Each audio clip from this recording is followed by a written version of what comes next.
Okay, I think we're about ready to begin. I'll keep my comments brief because Adrienne Davis will be giving her own set of introductions and opening remarks. I just want to thank first and foremost the Gephardt Institute for helping out with just about everything related to this symposium.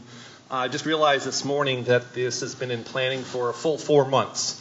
About the day after Trump won the presidency. So it's been a lot of planning. I'd like to thank also our speakers for putting up with incessant emailing from me. And I'm just really excited for the symposium. Just a couple procedural things. We're going to have the talks will be about 20 to 25 minutes. And if this is all right, we're going to hold questions until the end. And we're fully anticipating a lot of questions. And please, we welcome your comments and suggestions and of all sorts. And I also want to finally thank, in particular, Matthew Bacco. Would you stand up? And he's been basically doing everything over the last 4 months. Okay, I'm going to pass this over to Matt. He's going to be doing the introductions for our speakers, beginning with Adrienne Davis. Thank you so much, everybody. Again, my name is Matthew, and I'm with the Gephardt Institute for Civic and Community Engagement. We are so excited to have such a great crowd here today, and I want to especially thank Dr. Lambert for being a great partner and all of our co-speakers for being here today. Also want to thank the co-sponsors of this event with the Gephardt Institute, the Wiedenbaum Center on the Economy, Government, and Public Policy, as well as our academic department sponsors, History, Political Science, Sociology, and Psychological and Brain Sciences. So without further ado, we will get started, and I will introduce Adrienne Davis. Adrienne holds a dual appointment as Vice Provost and William M. Van Cleve Professor in Law School. Davis is a graduate of Yale College and Yale Law School, where she served on the executive committee of the Yale Law Journal. She clerked for the Honorable Judge A. Leon Higginbotham, Jr. of the U.S. Court of Appeals for the Third Circuit. Davis joined the law faculty at Washington University in January 2008 and was appointed Vice Provost in January 2011. As a legal scholar, Davis is renowned for her scholarship and teaching on gender and race relations, theories of justice and reparations, feminist and critical theory, and law and popular culture. As Vice Provost, Davis focuses on faculty diversity and development, consulting and collaborating closely with the university schools, and also managing a suite of programs from the Office of the Provost. She chairs the university's Diversity Commission, which is charged with designing a university-wide plan for diversity. Please welcome Adrienne Davis.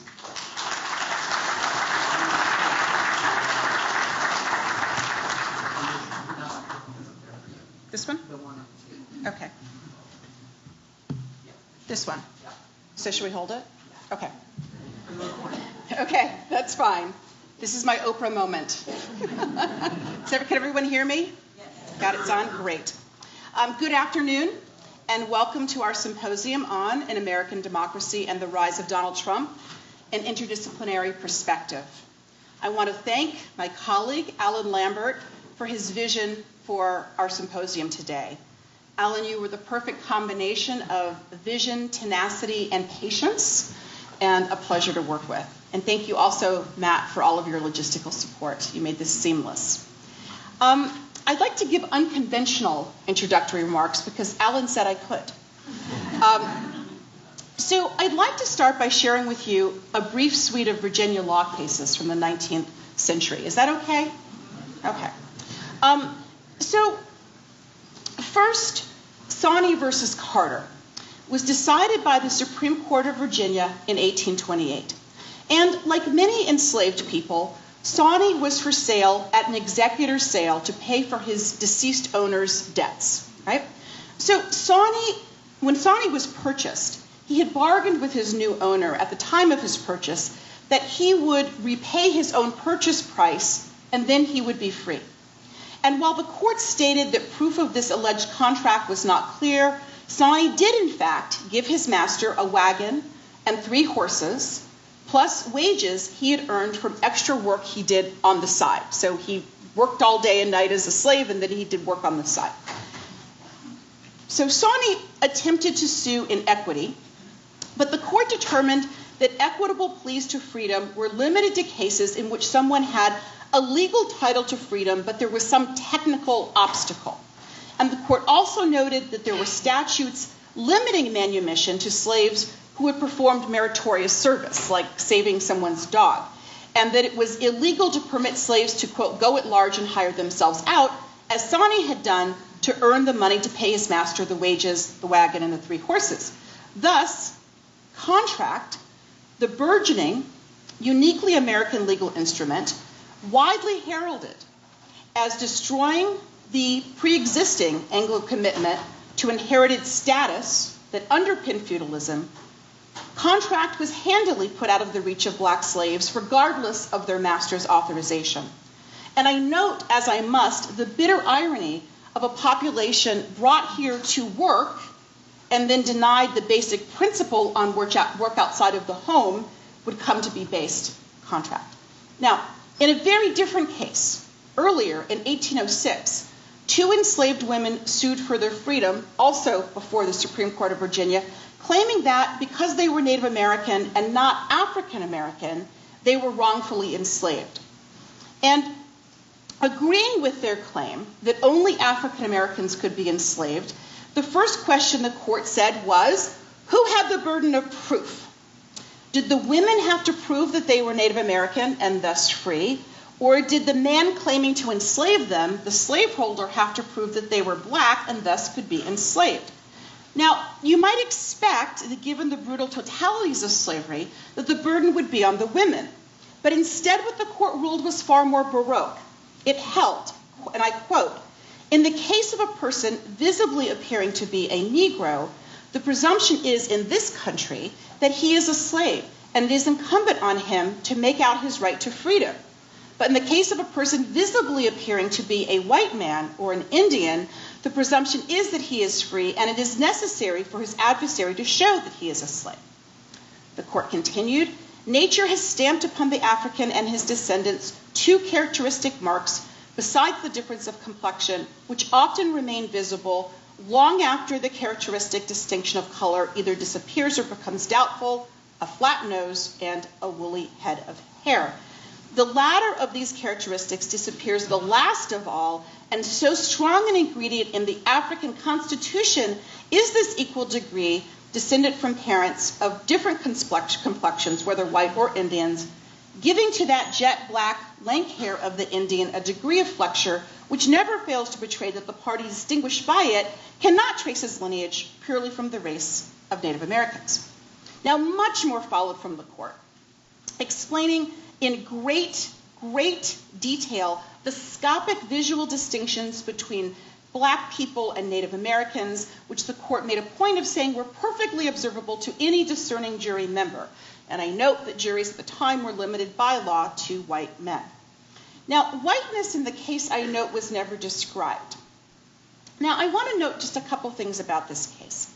What the court could have done was declare that the burden of proving slavery always fell on those claiming freedom.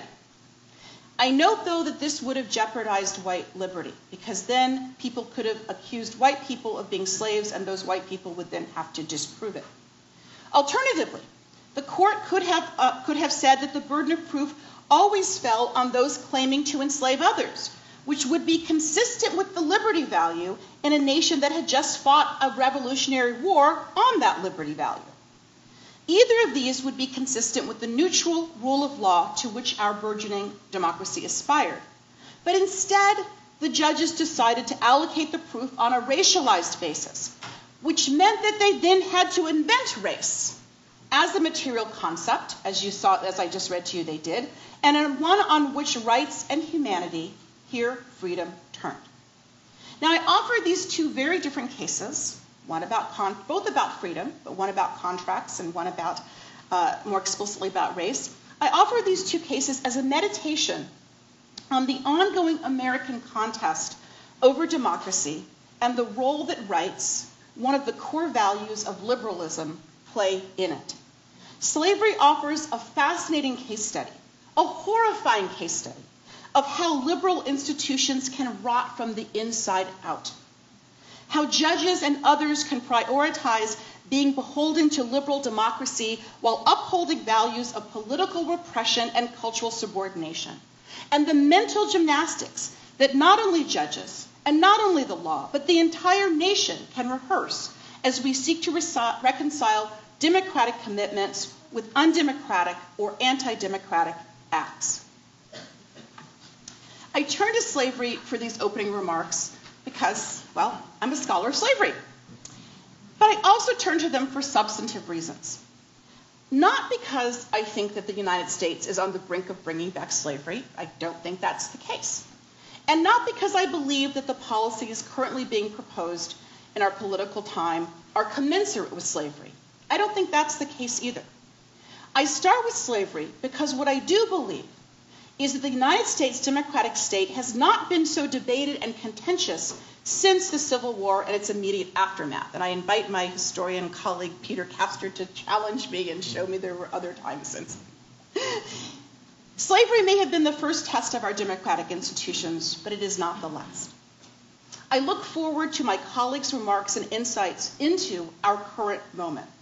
Peter Castor, an historian, will argue that, contrary to the conventional wisdom that our current sitting president breaks all of the rules of presidential government and politics, that he does in fact fit into broad historical patterns.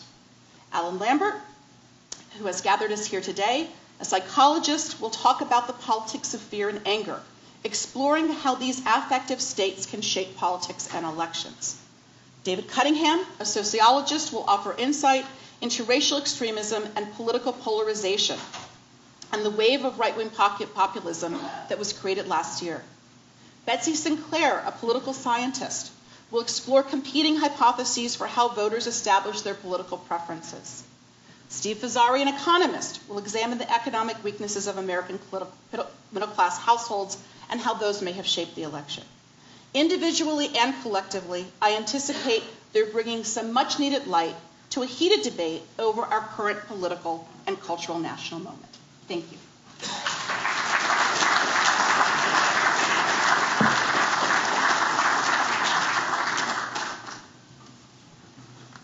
Thank you, Adrian. Okay. So I would like to then introduce our first speaker, Dr. Castor.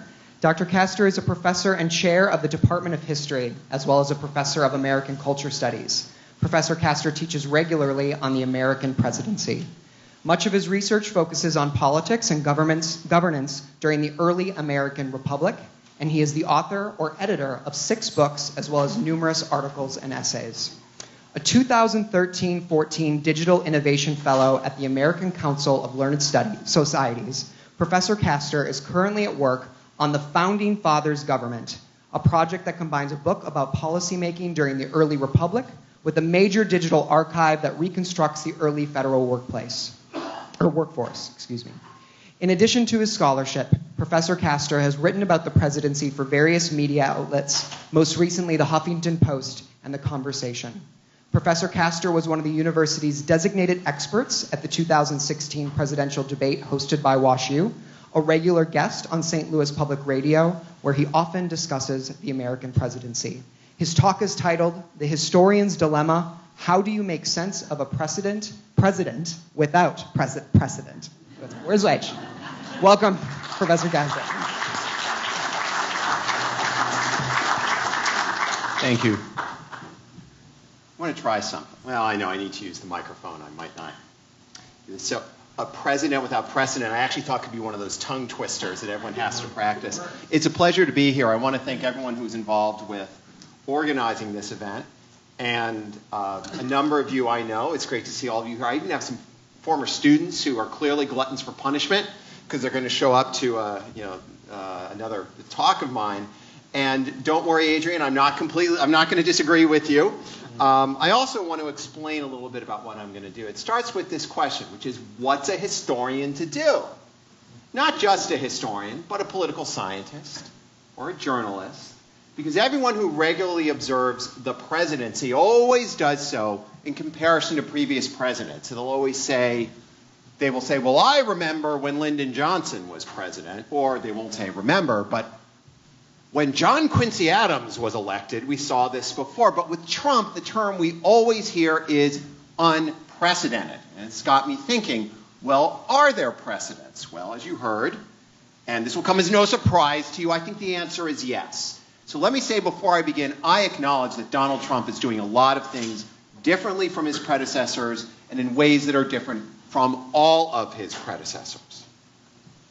But what I want to do today is to figure out whether we can sift through Trump's long candidacy and rather short presidency so far to determine if there are any consistencies, anything at all, that might help us make sense of him, might help make sense of the presidency, and at the end of the day, might help make sense of us as Americans who are interested in the presidency. Let me tell you a bit about what I'm not going to do. I'm not going to say whether I like or dislike what Donald Trump is doing, or saying, or tweeting.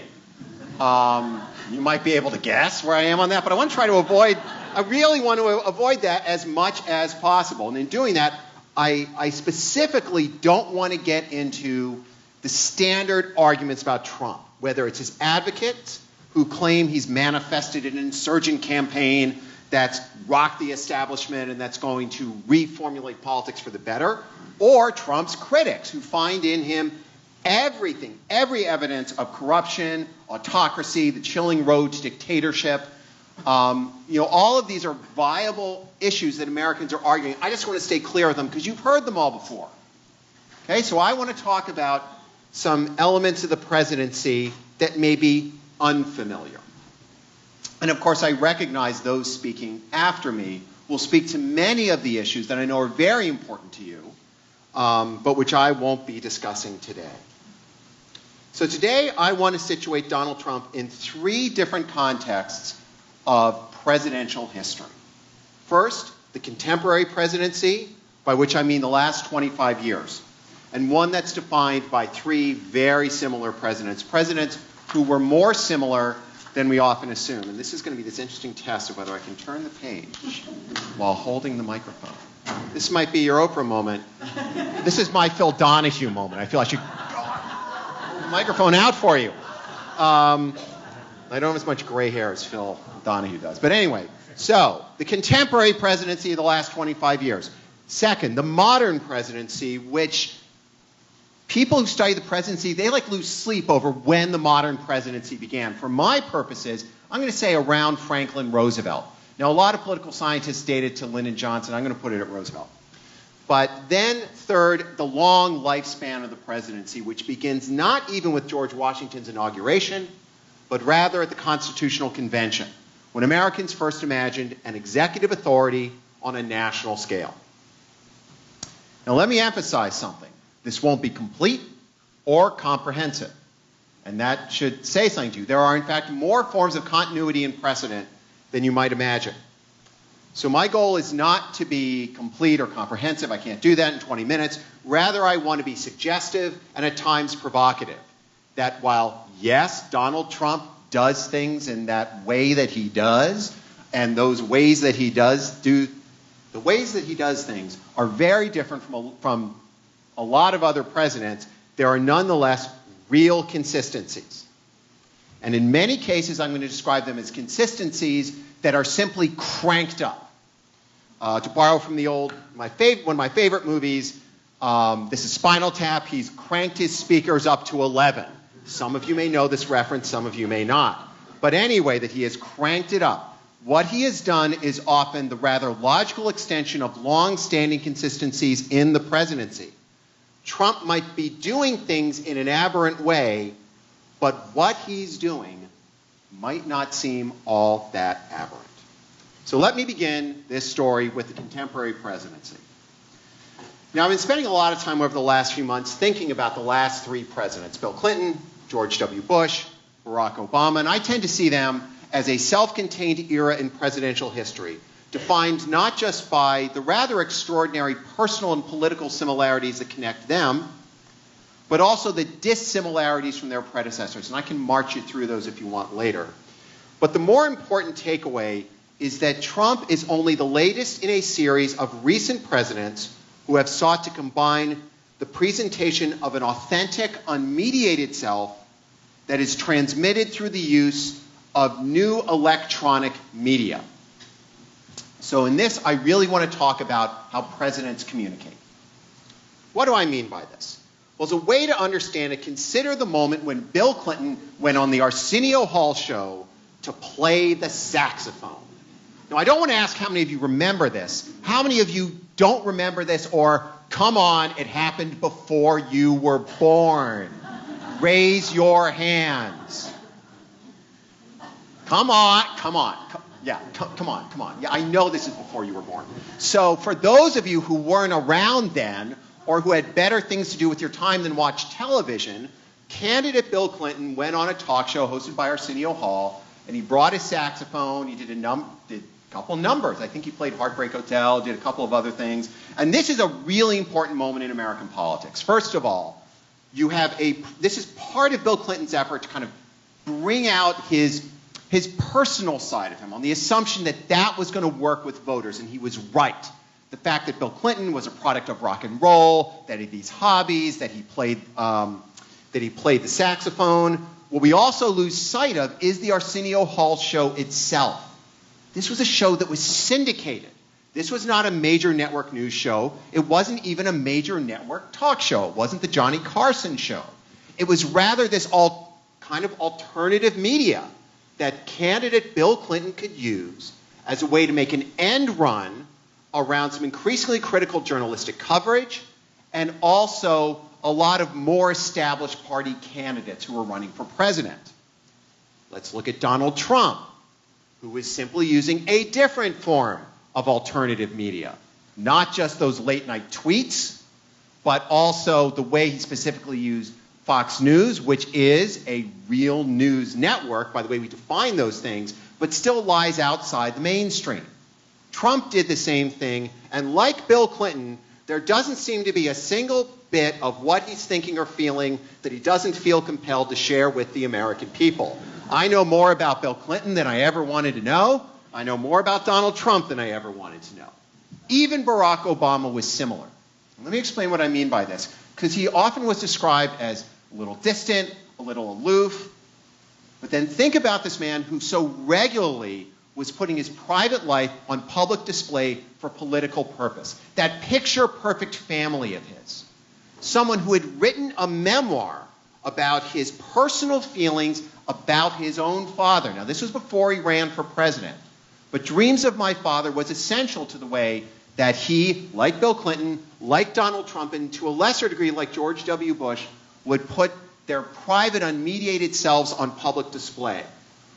And as part of a political process often designed to make an end run around their party leadership. Compare that to Ronald Reagan, often described as the master of television. True. But when Reagan used television, it was often through the major news networks. It was often to discuss a policy issue.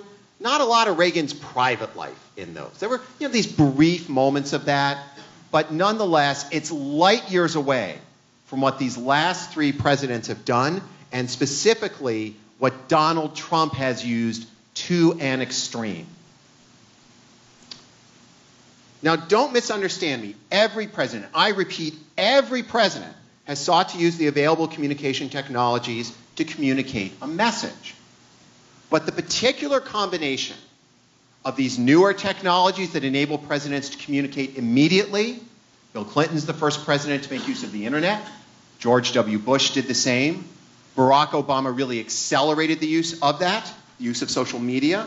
The combination of these new forms of communication, often unmediated by older, more established media institutions that are used to communicate an authentic, unmediated self, are not only characteristics of Donald Trump, but characteristics of his three immediate predecessors.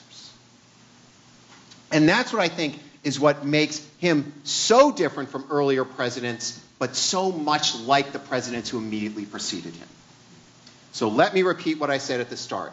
Trump is only the latest in a series of recent presidents who have sought to combine the presentation of an authentic, unmediated self that's transmitted through the use of these newer forms of electronic media.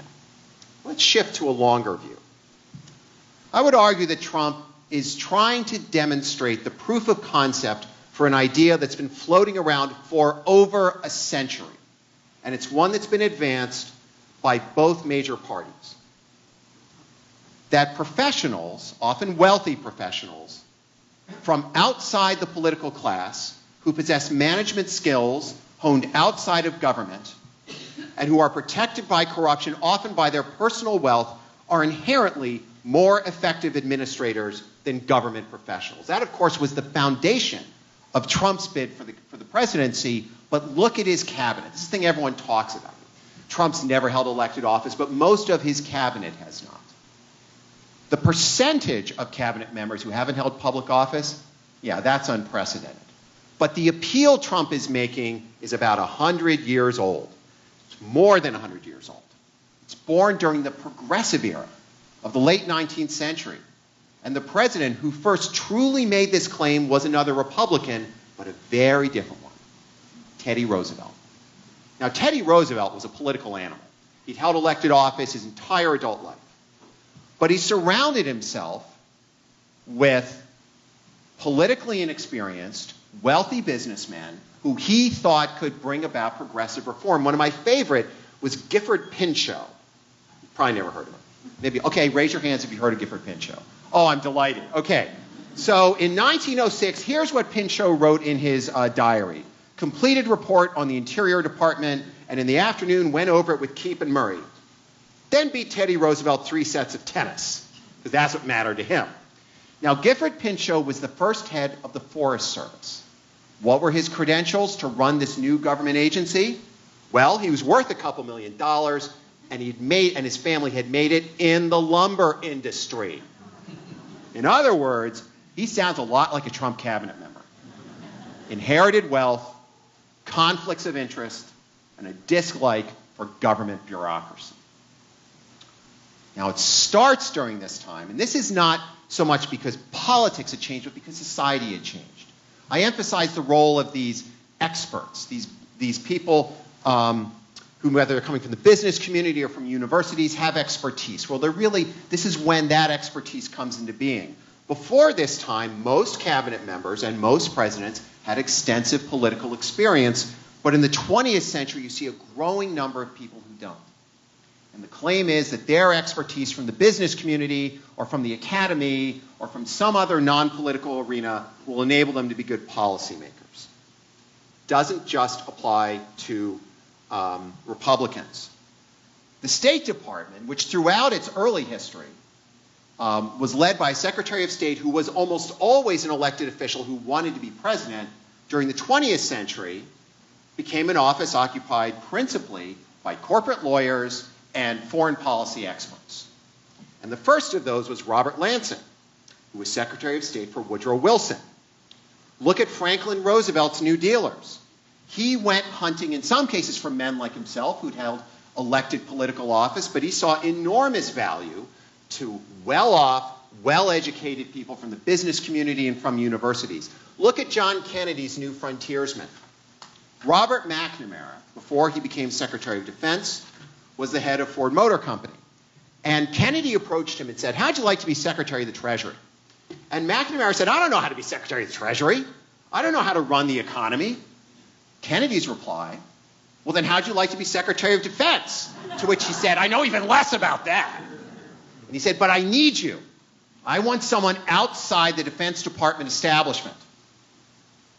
Look at McGeorge Bundy, his national security advisor. What's his principal experience? Now, granted, he had been involved with strategic planning during World War II, but in the 20 intervening years, his principal claim to fame was that he was the dean of Harvard College. And as an academic, I would say that often I don't know whether academic leadership is the best training for administrative leadership. Now, Bill Clinton would have disagreed with me, because even though Bill Clinton held a lot of elected offices, and a lot of people in his cabinet did as well, look at Madeleine Albright, who was a professor before becoming UN ambassador and then Secretary of State, or Robert Reich, who was a professor, or Donna Shalala, who was a university president before becoming Secretary of Health and Human Services. Now, as I've said, all of these presidents who I've mentioned were themselves experienced politicians, but they also celebrated the virtues of those outside the political class. As I've said, this is a long-running theme in American politics, and to me, one of the best examples, the kind of offset for Trump, is one of his critics. Mike Bloomberg, who's a critic of Donald Trump. But look at him. A billionaire businessman from New York who ran for office claiming that he'd bring business efficiency to government, replacing the inefficiency and corruption of the party machines and the political class. I'm not talking about Trump in this case, although I could be. I'm talking about Bloomberg. And so again, as I said, Trump is trying to demonstrate the proof of concept for an idea that's been floating around for over a century and which has involved both parties. That wealthy professionals from the business community, possessing management skills honed outside of government and protected from corruption by their own personal wealth, are inherently more effective administrators than government professionals. I actually don't agree with that as a way to approach governing. And we're seeing that play out now with the challenges that Trump is facing. But it's a way in which Trump's approach to government didn't just come out of nowhere. All right. So let me now get to my final area of concern, which will take me back to the 18th century, which makes me really happy. It's a period I study. It's a period I teach about. You know, you get your case, when you said 1806, oh, that made me feel so good. That's my time. So I want to go back over the long haul of the presidency to discuss three terms that have helped explain the Trump candidacy and presidency, but which are tied to some of the deepest concerns that Americans have about the presidency going back to its creation. Turns on three terms that I'll list even though they're each separate: energy, nomination, and dictatorship. In his bid for office, Donald Trump was only the latest candidate to appropriate the notion that the presidency must be infused with energy. He then secured his bid for office at the conclusion of a 2 centuries-long process to shape how parties select their nominees. And in the end, both the celebration and the fear of Trump is rooted in long-standing fears that go back to the 1780s. Fears about the relationship between charisma and dictatorship. So, energy. In The Federalist, Alexander Hamilton repeatedly claimed the presidency should be invested with energy. Okay, Hamilton, it's like the year of Hamilton. You can't talk about the early republic without invoking Hamilton. I've done it now. I should pay my commission to Lin-Manuel Miranda. I can now move on with my life. Because since then, every president has sought not only to maximize the power of the institution of the presidency, but to demonstrate personal energy through a demonstration of health and physical strength. Trump's no exception, obviously. He did so at the first presidential debate when he claimed Hillary Clinton lacked the stamina to be president. Now, a lot of people interpreted this through issues of gender, and rightly so. And if you want even more of that, look at the second debate. But this was the same candidate who, right before then, when he was conquering all of the other Republican aspirants, claimed that Jeb Bush was, quote, a low-energy candidate. Now, why is he doing this? Partly because he's Trump. And they produced that weird letter that said he would be the healthiest candidate ever. I don't buy that. But why would he feel compelled to do so? Because every presidential candidate has felt compelled to demonstrate that he or she possesses physical health, physical strength, and is able to convert that into infusing the office of the presidency with energy. George Washington did this, and every president after him has done so. So that's a kind of issue of culture, but now I want to switch to an issue of political mechanics, the nomination process. Put simply, Trump's ability to become the Republican nominee is the logical extension of an endless debate over how parties should select their leaders. Now, I could normally spend like an hour and a half talking about the development of the nominating process. Some in this room have had to hear me do that. You could have cut class that day, because I can now reduce it to like 30 seconds. The broad trajectory since parties began selecting their nominees in the 1790s. The broad trajectory was one through which the nominee was first selected by national party elites, then by state party leaders, and finally, only recently, by party members. So this is a slow democratization of the nominating process. Donald Trump's nomination was, oddly enough, a victory for democracy. 50 years ago, he couldn't have been nominated because the Republican Party leadership would not have permitted it. The last time we had someone with this little experience who was nominated, I was trying to think who it was, and I actually came up with, I'm kidding. Zachary Taylor. Old rough and ready. He'd been in the military. He actually was a millionaire from plantations that he owned, but he had no political experience. He didn't become the nominee by, taking over the party. The party chose him. Look at Barack Obama's nomination. It's actually a very similar story. He wasn't supposed to be the nominee, and Hillary Clinton ran a nomination approach in 2008, very similar to what you would have seen in 1956 or 1900 or 1850, which is, she lined up the party leadership, she lined up the unions, she had all these elite groups that were going to support her, and meanwhile, Obama runs this kind of insurgent campaign around her. And Bill Clinton had done the same thing in '92. All of these were made possible by reforms in the nominating process that were only completed by about the 1972 presidential election. Donald Trump is simply the most extreme example of someone who's been able to capitalize on that new system. So as I said, Trump simply couldn't have been nominated until those changes were in place. Finally, charisma. Charisma has always been the great bind of the presidency, from its very beginning to its present day. When Americans imagined a chief executive, they wanted somebody who would lead in every sense of the term, but they weren't certain if they wanted someone who was charismatic. They were particularly worried that a charismatic leader could mislead, could deceive. And they assumed that anyone who would mislead or deceive through charisma was somebody who was likely to be a dictator.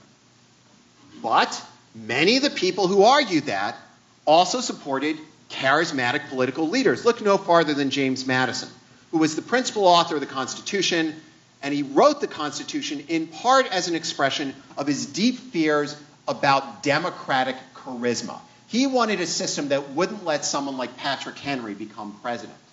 Did that in 1787. But in 1797, he helped to build a political system which by 1800 brought into office a president, Thomas Jefferson, who specifically catered to, and his critics said pandered to, average Americans. Over and over again, charismatic or simply popular presidents have been celebrated by their followers as visionary leaders. But their critics always say these are either aspiring dictators or people who are all style and no substance, all sizzle and no steak. Not just Thomas Jefferson. This wasn't just leveled at Thomas Jefferson, but at Andrew Jackson, to a certain degree at Ulysses Grant, at Teddy and Franklin Roosevelt, at John Kennedy, at Ronald Reagan, even at Barack Obama, who now seems so different from Donald Trump. And he is, in case you didn't know. He's very different. But think about the criticism heaped at him in 2008. Here's a guy who can get up on a stage, can rouse an audience, but he doesn't really have any experience. And look at the more experienced candidate. John McCain's presidential. Barack Obama is not. And there were some of his loudest critics who said, Obama's going to use this to become a dictator of sorts. Now, does Donald Trump know this? I don't think so. I don't think Donald Trump read The Federalist. Shocking, isn't it? But, neither did many of his predecessors, because for every Barack Obama or Richard Nixon or Thomas Jefferson, you may not put those three together, well, all three of them have read deeply about the history of American political leadership. For every one of them, there are a lot of George W. Bush's or Dwight Eisenhower's or Millard Fillmore's, presidents who you may like or not like, but all of whom admitted they didn't spend a lot of time studying politics. And that's the point I want to emphasize. Trump has said he's no great student of politics. But I always say that politics is so deeply embedded in culture that we reenact these practices over and over without knowing about it. It's a product of internal forces and external factors. And so I would say that's a very important point for understanding contemporary politics, and is wholly appropriate for this interdisciplinary gathering. On that note, thank you so much for having me here today. I look forward to the other speakers and to your comments.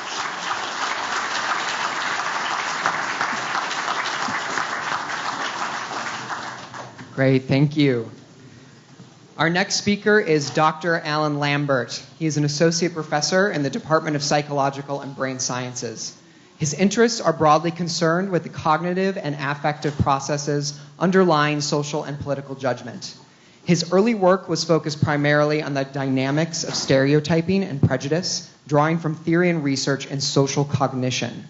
More recently, he has extended this interest in the service of understanding how people use heuristic processes when they process information about political attitudes and individual politicians.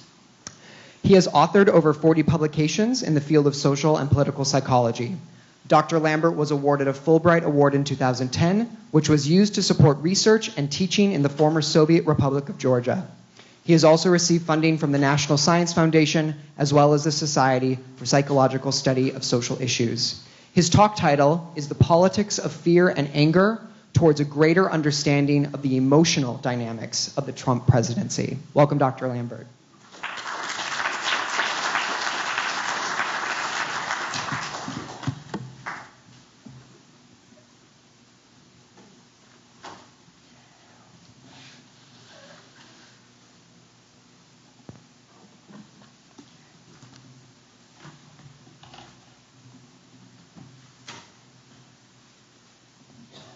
Okay, thank you, Matthew. Peter, hard act to follow. Apologies in advance. The slides might be a little hard to read. Psychologists use PowerPoint, historians don't, apparently. So, I want to begin by acknowledging the wonderful collaboration and work with my graduate students, all of whom are here: Fatty Ida, Stephanie Peak, Emily Hansen, as well as a former graduate student, J.P. Schott, who's around here somewhere. So okay, I'm not as talented as Peter with flipping my pages. Just one moment. All right. Okay, let me begin with just an overview of the talk. I'm going to begin with some preliminary considerations.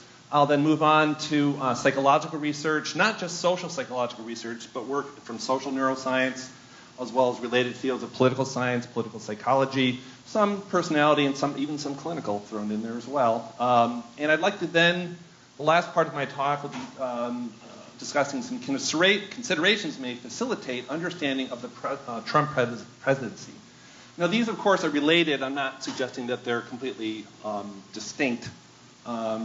But it's useful to regard these in terms of three processes: the campaign itself, the election process, as well as his presidency, all 40 days of it so far. I just want to emphasize one thing, and certainly the political scientists in the room are saying, my God, I hope you emphasize that fear and anger have been studied for decades, possibly even hundreds of years, by lots of people in history, political science, just about every field. So I just want to give a brief nod to that work.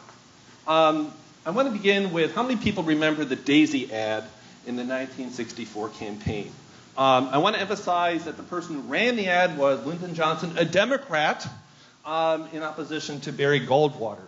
Very long story short, there was some concern that Barry Goldwater was trigger happy with nuclear weapons, and Johnson tried to accentuate or highlight that by having a cute little girl pluck petals from a daisy. And as she started doing that, there was this ominous voice counting down to a nuclear launch.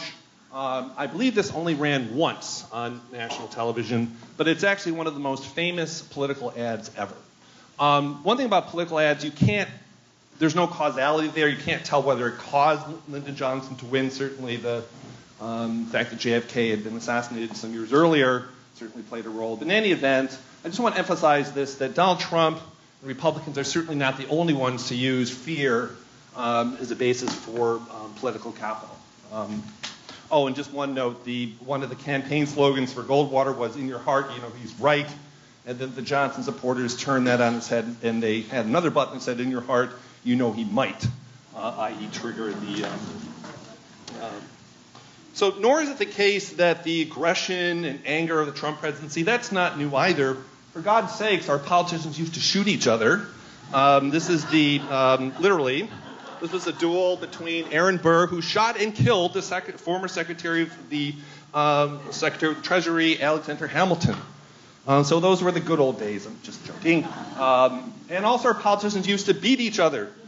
This is the well-documented caning of Senator Charles Sumner by Representative Preston Brooks, who came into his office and let him have it. So I just want to emphasize that because, again, not unique, perhaps echoing a bit of what Peter was saying. And also, nor are these dynamics idiosyncratic to American politics. Okay? And here I'm going to be very brief. So this is a poster, and if you can see this, this is a rather devil-like creature throttling a representative of the government. And this was, in fact, a Conservative Party poster from 1909, which socialism represented the beast is choking Britannia. And that's how the Tories saw the socialist menace in 1909. More recently, this is an ad placed by the UK Independence Party, which is a right-wing populist political party in the United Kingdom. The message here is hardly subtle about the threat of people taking work away from ordinary citizens. And then, I'm sure as all of you know, there's the debate and dynamics of refugees coming across borders is hardly an isolated phenomenon idiosyncratic to the United States. It's happening in other parts of the world as well. Granted, the dynamics of the United States are certainly, there's some unique elements, but it's not like it's an isolated phenomenon. Now, and yes, you can see the dynamics of fear and anger within the Trump presidency. Not that his tweets are the only way to figure out what he's thinking, but it's a pretty good way of useful way. So yes, a lot of the tweets that, I shouldn't say all, many of the tweets that he's sending out emphasize radical Islamic terrorism all in caps.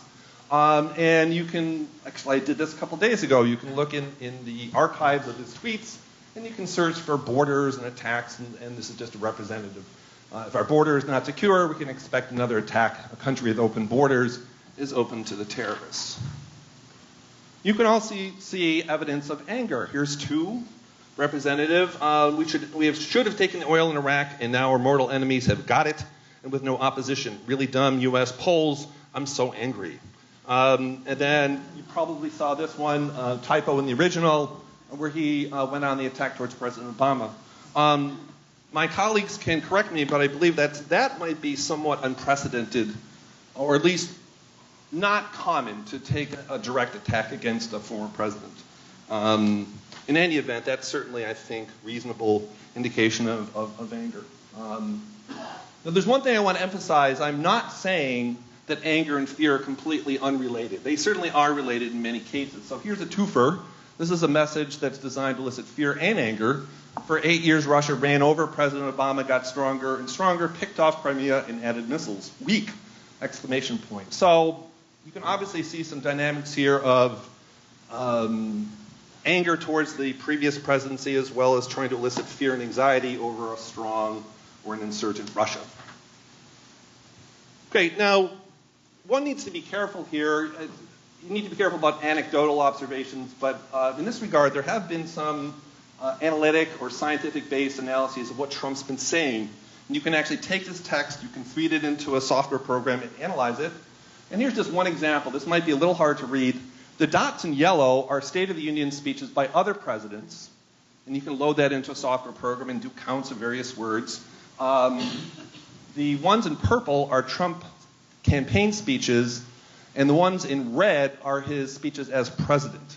And as the New York Times is careful to note, his recent address to Congress was technically not a State of the Union address. It was something else, but it was a reasonable facsimile. I don't mean that in a pejorative sense. I just mean it was an address to Congress and to the nation as a whole. So the punchline here is that I would have analyzed this a little differently, but upper left is higher anger words, lower right is more positive, presumably less anger.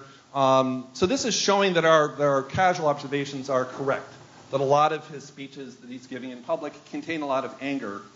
And to Trump's credit, he did tone it down in the recent address to Congress, but even if you look at that red dot closest to me and look at all the yellow dots, it does contain more negativity and anger compared to other presidents. So in any event, that's just showing that you can, in fact, do a scientific approach, an empirical approach to understanding these dynamics, instead of just saying, well, it looks like he's angry, or he looks like he's fearful, or he's eliciting fear. Next part of my talk, I want to talk about psychological research and how this can help us understand all of this. How can we sort through these dynamics in a sensible way? Let me begin briefly with some similarities. Anger and fear are emotional states. They're obviously both negative. They're both what we call high arousal states. You get pumped up when you're fearful and angry. They're aversive. Most people don't like feeling fearful and angry. And also, importantly, these have high evolutionarily adaptive roles. They play adaptive roles.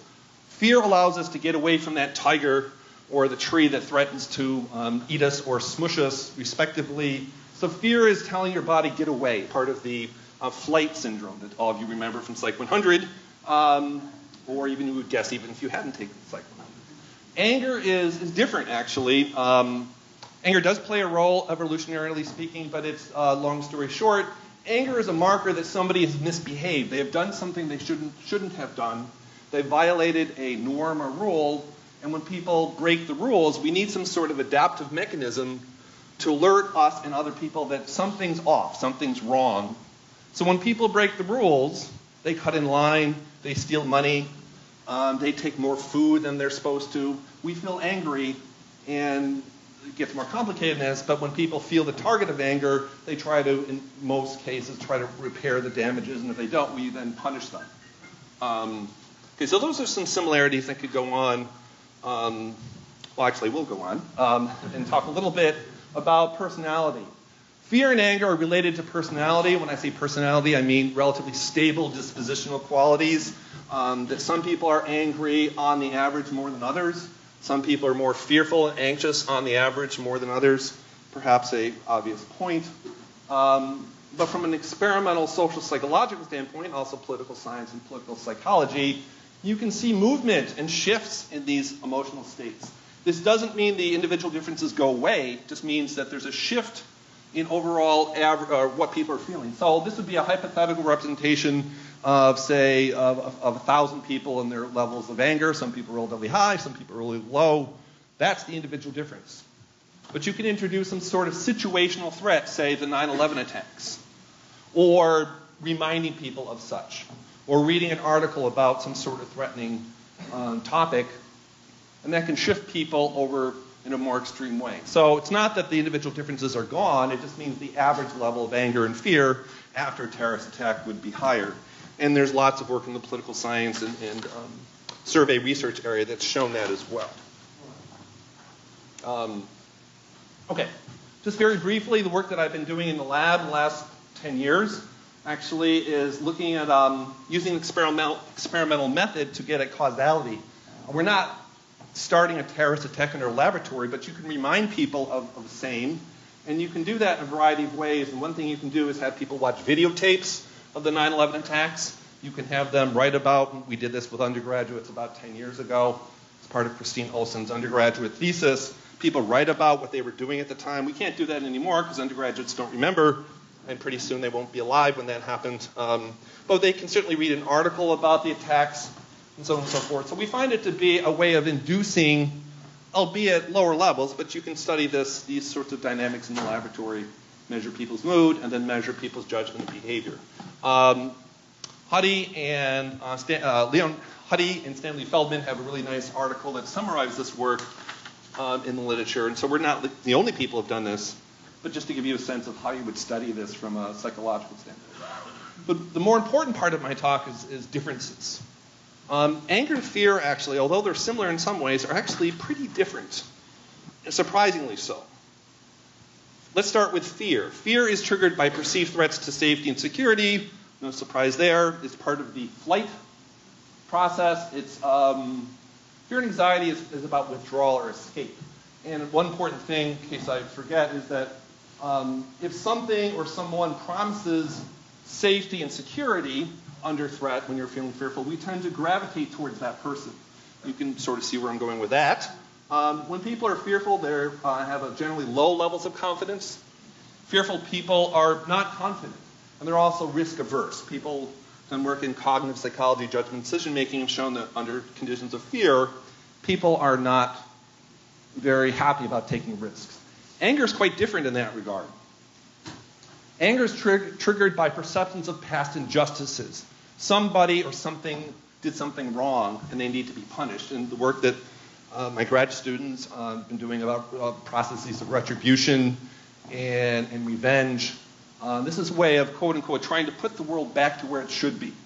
A former colleague in our department, Mel Lerner, who popularized this notion of belief in a just world, we want the world to be just, and when it's not, we want to try to put it back the way it should be, by punishing people or rehabilitation in some cases. But in any event, anger is about noticing that something's wrong and trying to repair that injustice.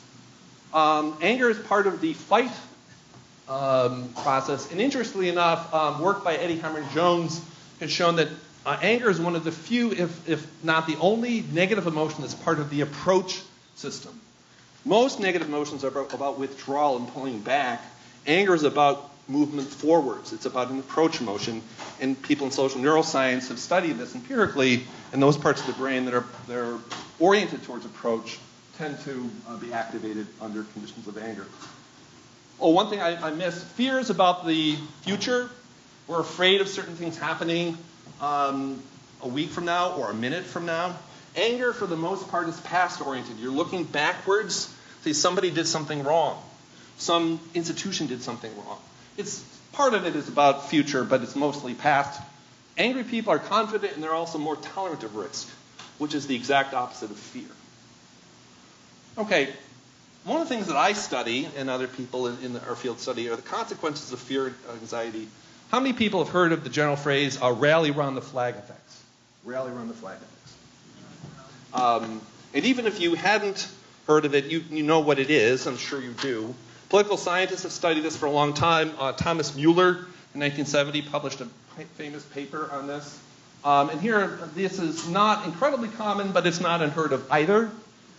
During the Cuban Missile Crisis, JFK's popularity ratings went up about 30 points. And he was outdone by Herbert Walker Bush. In Desert Storm, his popularity rating just before that was in the 60s, which is actually pretty good for a president. And it went up to 89, and he was outdone by his son. And his popularity rating went to 91% from a low of, it went up about 42 points, which is almost unheard. Well, actually, it is unheard of in politics. The conventional wisdom, generally speaking, over the years has been this is due to anxiety. It's due to anxiety that under terrorist threat, we look to the president as both a symbolic and literal source of safety and security. And you can sort of see why that sort of account would make sense. I'm not saying anxiety and fear are completely irrelevant, but our work and other people's work has shown as well that it's actually not fear driving these boosts, it's anger. This is a schematic representation of what we've done. We've actually done this work dating back to 2004, and we've done it with George Bush as well as, I'll mention in a minute, with other politicians. But the punchline here is when you remind people of a terrorist threat, it does make people angry, it makes people fearful and sad too, but the driving force in terms of boosting support for George Bush is anger. And it's not just experimental studies that have shown this. Survey research, quasi-experimental studies have shown this as well. It's mostly anger. You might wonder why anger. When people are angry and they notice the terrorists have done something wrong, they want to look for a person or institution for payback.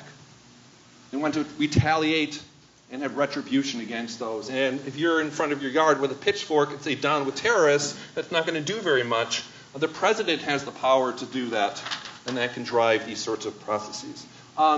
Just really quickly, our work has more recently has gone beyond Bush. We've done work with actual politicians. I'm going to not skip over, but go through this fairly quickly. We found actually replicated effects with Bush with Trump, with the Trump presidency, or just before he was president. We tried several times to get these effects with, well, Obama was president, as well as when Clinton was running for president, did not get those effects. We followed up on that. And here I'm going to go really quickly, but the punchline here is you can do these sorts of studies with fictional politicians. So here's this person doesn't exist, Senator William Cunningham. Here is a Republican hawk, and now he's a Democrat. And those two descriptions are the same, and the only thing we've changed is his party affiliation. And this gives us leverage to try and understand the political consequences of fear and anger. Okay, I have 5 minutes left, so I want to get to the part that's why you're here. So far I spent a little time talking about fear and anger and how they're different, but I want to probe that a little bit more deeply in terms of how this might be able to sort out things with the presidency and the campaign of Donald Trump. So on the one hand, we have fear, and some of this is going to be obvious, some of it perhaps not so much.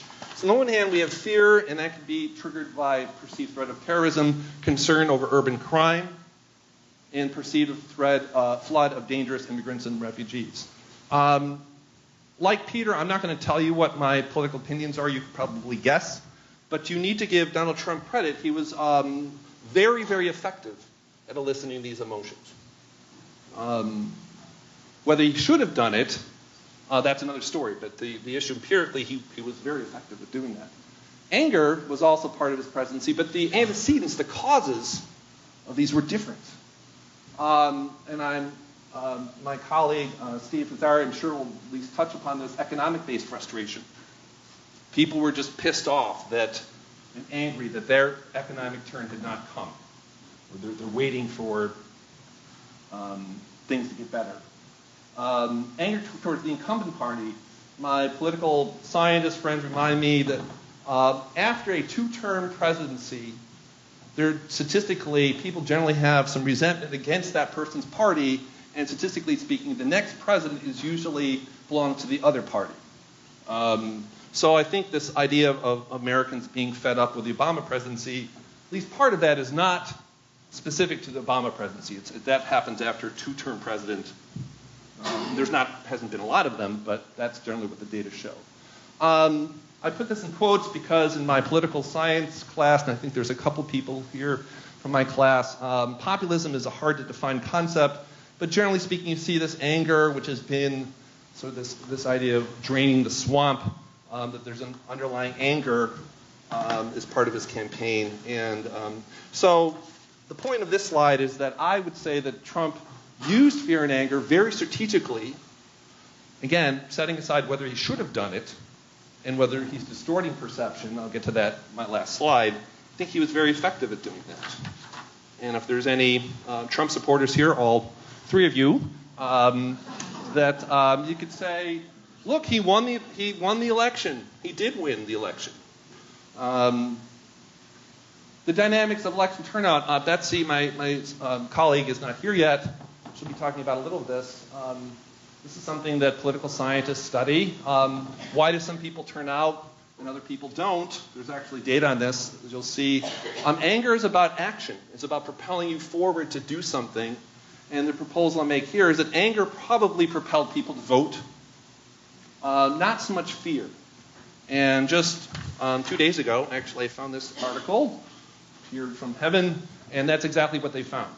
They did a comparative analysis of anger and fear and other emotions, and they found that the anger was the best predictor. Well, it wasn't the only predictor, but compared to fear, it was a more reliable predictor of people's voting habits. All right, Matt is telling me I'm out of time, so just very quickly. Dynamics of the Trump presidency. This is what I call triangulation. I think what you could think about this in terms of anger. Trump would be tweeting to make people angry at Obama, and he wants his supporters to also feel angry. And there you get, this is what we call a balance theory. It's not that Trump supporters are angry at Trump, but they have a common enemy. They're angry at a third party, and and I think he's been effective with that. You could also make this comparison with fear. Trump would be eliciting fear about terrorism. He's trying to do the same thing with his supporters. and they have a common bond.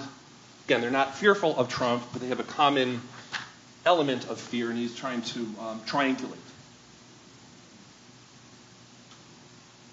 So make no mistake, Hillary Clinton attempted to harness these dynamics too. I put a question mark there because she lost, right? And so, and this is a whole nother talk, whether she was as effective as Trump. I don't think so, but you would need data to address that. Very quickly, and I alluded to this just a couple times, whether these tactics are good or bad depends on your perspective. So is Trump highlighting actual legitimate threats to the nation? This is what his supporters would say. Or is he fear-mongering? His detractors would say that. You probably guessed where I lean on this, but it's hard to say. Is there an objective index of terrorist threat? No, not really. If you know one, let the CIA know. And then secondly, is Trump addressing legitimate injustices of Obama era? His supporters would say yes. His detractors would say, no, you're rabble-rousing. You're getting people angry based on falsehoods. Okay, last slide. So, well, actually, the conclusions, well, I just will end with a bit of speculation. I would say anger is an excellent predictor or motivating force for voting. And I think that if it was true that Democrats were less angry than Republicans, the politicians, supporters, if it was true that Clinton supporters were less angry than Trump supporters, I don't think that's going to be the case in the midterm elections in 2018. I think that a lot of people are angry. So people often think of anger as something that's bad, but what anger does is motivate people to do something. And I think that anger can sometimes be bad, but not always. I'll stop there because I'm out of time. Thank you very much.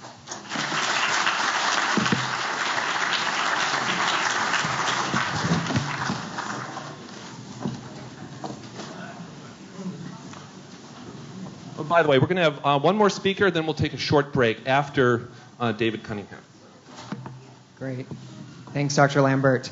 So our next speaker is Dr. David Cunningham, who is a professor of sociology here at WashU. He joined the WashU faculty in the fall of 2015 from his previous appointment as professor of sociology and department chair at Brandeis University. His current research, focused on the scope, organization, and legacy of racial contention, is supported by the National Science Foundation, the Spencer Foundation, and the Guggenheim Foundation. Professor Cunningham's work centers on the role that the Ku Klux Klan has played in various communities throughout the 1960s, as well as enduring impacts of KKK activity on contemporary voting patterns and crime rates. His recent book, Klansville, USA, The Rise and Fall of the Civil Rights Era Ku Klux Klan, has been featured on NPR's Fresh Air, CBS News, the Miller Center Forum, and on PBS. An ongoing project examines the organization and enforcement of segregation under Jim Crow, as well as how related historical patterns continue to matter today. A recipient of Brandeis University's Neubauer Prize for Excellence in Teaching and Mentoring, Professor Cunningham has directed a number of intensive field-based programs on the causes and consequences of social conflict. His talk titled today is Racial Extremism and Political Polarization in 2016 and Beyond. Thank you, Dr. Cunningham. Thank you, Matthew. Thanks, and thank you all for being here. I know it's a beautiful day outside, and I know we're at the home stretch before the break at least, so I appreciate you being here and listening.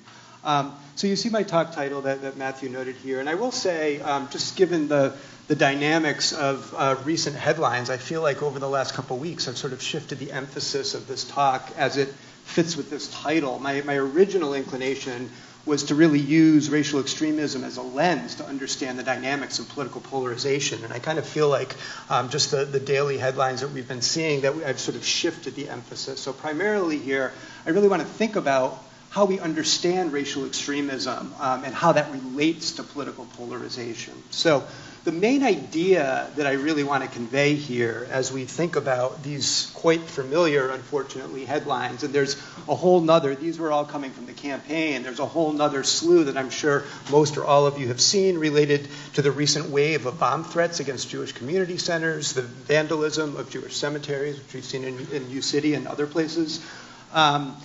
When we look at this, one of the things that I want to underscore as the core idea here is that when we think about hate activity, we need to understand it as a differentiated phenomenon. We need to think about what forms we're seeing, not only to create these distinctions, to talk about this conceptually, but also because they're going to relate to the kinds of solutions that we might think about. If our goal is to prevent or somehow suppress this sort of activity, we need to understand these differentiations and how it might matter. So typically when I think about differentiations in terms of hate activity, I tend to think historically, although I will be the first person here today not to invoke Alexander Hamilton. But otherwise, just to think a bit more recently and historically, one thing that I'll say is I tend to think of when people think about hate groups is they tend to over-differentiate these things. So when I think about over-differentiation, one of the things that I mean is I've spent a lot of time looking at the Civil Rights era Ku Klux Klan. And you can see here from this slide, the darker counties here across the South are places where the Klan had formal organization through the 1960s. Okay, so you can see it's a relatively widespread phenomenon. What this means locally, if we kind of bear down in a particular community, it's difficult to get data around this, but in Natchez, Mississippi, we know where all of the members lived in 1965. And I'm only showing you this to underscore what it might mean to be in one of these Klan communities at the time. You see, the dots are probably difficult to see in a room this large, but they're spread all over the community, which can mean that if you were in a white neighborhood at this time in Natchez, it would be highly likely that you would have Klan members in your midst, meaning in your immediate neighborhood, no matter where that neighborhood was. And so one of the issues with this when we think about the Klan and when I think about it being over-differentiated is it's dangerous to think just about the Klan. This is a particular organization, United Klans of America, where all these Natchez members were. This is the group they were part of. To think about this as something that exists apart from the communities and neighborhoods that we were just looking at. And one thing that really becomes important is to see the Klan as an extremist organization that exists within a spectrum of other political institutions, most of which are more mainstream and seen as palatable. But the idea is when you're trying to understand the Klan during particular places and times, for instance, is that to really understand what they were doing, we have to also understand what the police were doing and what the courts were doing and what school boards were doing and what city councils were doing and what the local media was doing. This is not a conspiratorial idea. The point isn't that the Klan infiltrates actively all these institutions, although that could be true in certain instances. The broader point is that oftentimes, maybe not the means, but the goals of these groups are not entirely detached from what we see in terms of how these other institutions are operating in this case. And we also get this kind of paradox, too, because in instances, and it's clearest when we look at a time period like the Civil Rights era, when the Klan is trying to maintain a Jim Crow-style system of segregation, one of the things that you see is that when other institutions are doing that effectively, when school boards are ensuring that African American students aren't going to be able to attend predominantly or historically white schools, even though the Civil Rights Act and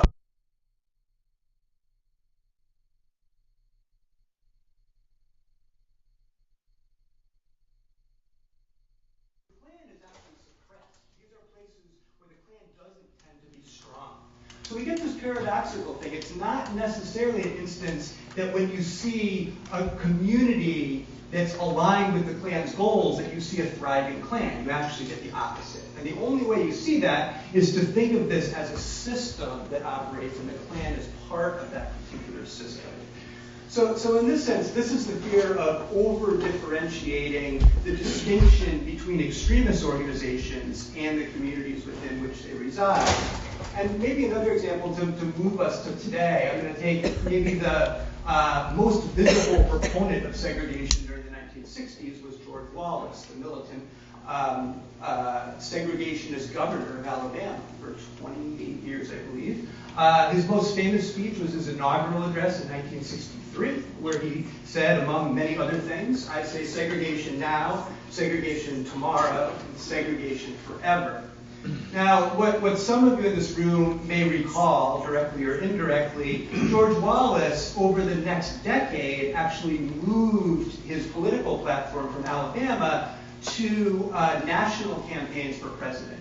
And in 1968 and in 1972, in different ways, he became a viable candidate. In 1968, he was a viable candidate in the Deep South. So these are states that he took, and he really ran a regional campaign then. But in 1972, he runs a national campaign. Now this campaign gets shut down early when he's tragically shot and paralyzed in the midst of the primary season.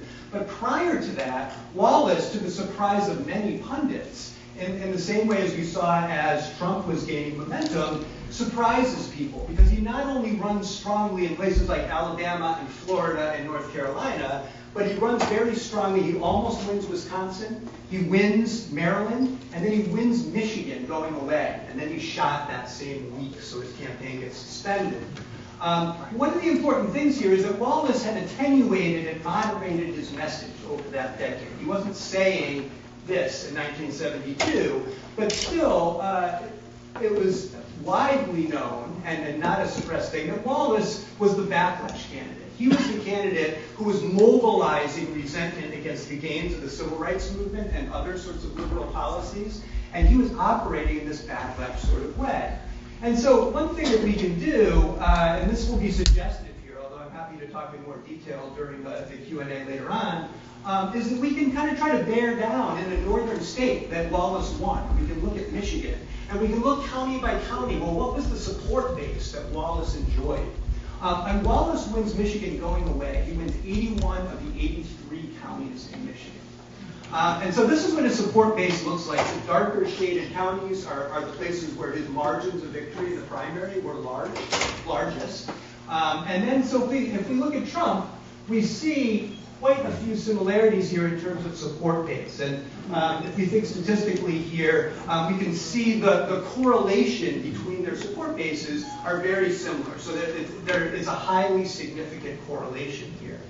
We can also do something else, and we can look at someone like Bernie Sanders, who, to the extent to which people are arguing that one of the things that Trump is doing or was doing is mobilizing resentment among a predominantly white working class constituency around the sorts of resentment that Alan's referencing related to economic issues. And we'll hear more about this later this afternoon. But if you take a candidate like Bernie Sanders, who of course was never running directly against Trump, but they ran parallel primary campaigns, and you look at where Sanders did well, this is the other candidate who's speaking to that same constituency. One of the things we see is he doesn't speak in the same way to that constituency. His support base in Michigan is entirely different than Trump's. Again, these are different voters, but they're operating in the same economic environments. And one of the things that we see about Trump versus Sanders is, again, we see a statistically significant correlation in their bases, but it's a negative one. So, the way to interpret this is Sanders and Trump's base are actually inverse. They're opposite of each other. And so, one of the things that I just want to underscore here, again being suggestive, is that we can't understand how issues of extremism, which I'm going to return back to, operate if we don't interrogate their orientations to mainstream political arrangements and think about how these alignments might overlap implicitly, at least in these ways. So to kind of return back to the question of extremism here, I want to make the inverse kind of argument that I started with. Again, I'm trying to push this idea that if we want to understand hate activity, we need to differentiate it, think of it as a differentiated phenomenon. I was speaking before of the Klan as over-differentiated, the danger of treating it as distinct and separable from its surroundings. And here I want to make the opposite claim, is that in many ways, when people think of hate groups and think of hate activity, they under-differentiate it. And so this is, and a lot of the data that I'll show from here on out is going to come from the Southern Poverty Law Center, which a lot of you may know. They're the preeminent group that tracks hate activity in the U.S. And they do a lot of great work in terms of marshaling data so we understand trends and patterns and prevalences in these ways. And so one of the things they do is create these hate maps so we can see, mapped out, the kinds of formal hate groups that exist and where they exist in any given year. I will say what the SPLC does is really two things. They look at two dimensions of hate groups. One is they look at formal organizations, which we just saw the hate map, and they're focusing on the mobilization of identifiable groups. The other thing they do, though, is they look at incidents, so hate or bias-related incidents. And the SPLC largely treats these as two dimensions of the same phenomenon. And I want to push back against this a bit because I think that they have theoretically distinct underpinnings. And again, why that's important is that if we're trying to prevent, suppress, solve this as a social problem, we have to understand those distinct underpinnings if we're looking towards solutions. And so if we want to think about hate groups, what a long line of social science research shows is that hate groups tend to be rooted in a sense of threat. These are threat-based movements. These are people who join groups like the KKK or any of the many other defined hate groups here, tend to see their station in life as under siege, and any sort of privilege or advantage they may have enjoyed as threatened in this particular way. It's often rooted in an underlying sense of competition. If you feel like your way of life is threatened and you see other groups that you perceive are gaining while you're losing, it's easy for those boundaries, those identity boundaries, to solidify and for people to see themselves through resentment as quite distinct from people in other, say, racial, ethnic, or religious groups. So when we see these hate groups, we can think about this as rooted in this sense of threat or competition. And we can see this as an overall phenomenon, and there are dozens of social science studies that show that, but we also can see these as kind of regime-specific and really rooted in the political moment as they're sort of framed by political candidates, the media, and other people in the public. And so if we want to look at a particular kind of SPLC-defined hate group, we could look at anti-government groups or patriot groups. These could be militia organizations or any other sort of self-defined patriot organizations. One of the things this graph shows is we have a huge spike, in these groups here beginning in 2008. Okay, this is not a surprise to people. This is coordinating and tracking very closely with President Obama's presidency. So it rises in 2008 and it stays very, very high throughout the Obama years. So this is the mobilization of threat among people who perceive that President Obama epitomizes and symbolizes and represents a broader threat to traditional ways of life in this case. We can see the same phenomenon in a much more proximate way. We'll look at a different class of hate groups. We'll look at anti-Muslim groups, and we see the climate through the campaign last year and the way in which that kind of perceived threat was mobilized politically by Donald Trump in particular, although not only him all of the time. We see a very pronounced rise tracking directly into the campaign season here. So when we think about threat here, we can think of it in this longer arc over time. And the SPLC will track patterns of overall hate groups going back 20, 25 years at this point. Or we can identify particular moments where we see these upticks related to particular kinds of groups associated and reacting to particular kinds of perceived threats. So this is really going to be this idea of organizations, hate organizations, as rooted in threat. But we also, alongside this, see waves of hate incidents. Okay, so people who are victimized or targeted in some way through these biased sorts of crimes. And I'm going to argue that the theoretical underpinnings of activities, these incidents, are actually quite different, and they're actually rooted in opportunity rather than in threat in this particular way.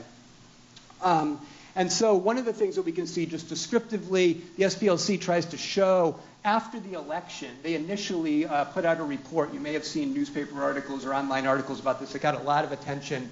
In the 10 days after the election, they identified 867 confirmed incidents that they refer to as hate incidents.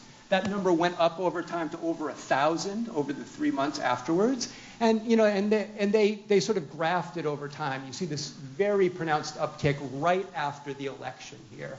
But then we also see, not only do we see this numerical shift in terms of when and where these incidents occurred, but also they find that a significant percentage of these incidents directly reference either Donald Trump himself or things that Donald Trump had said in the course of his campaign.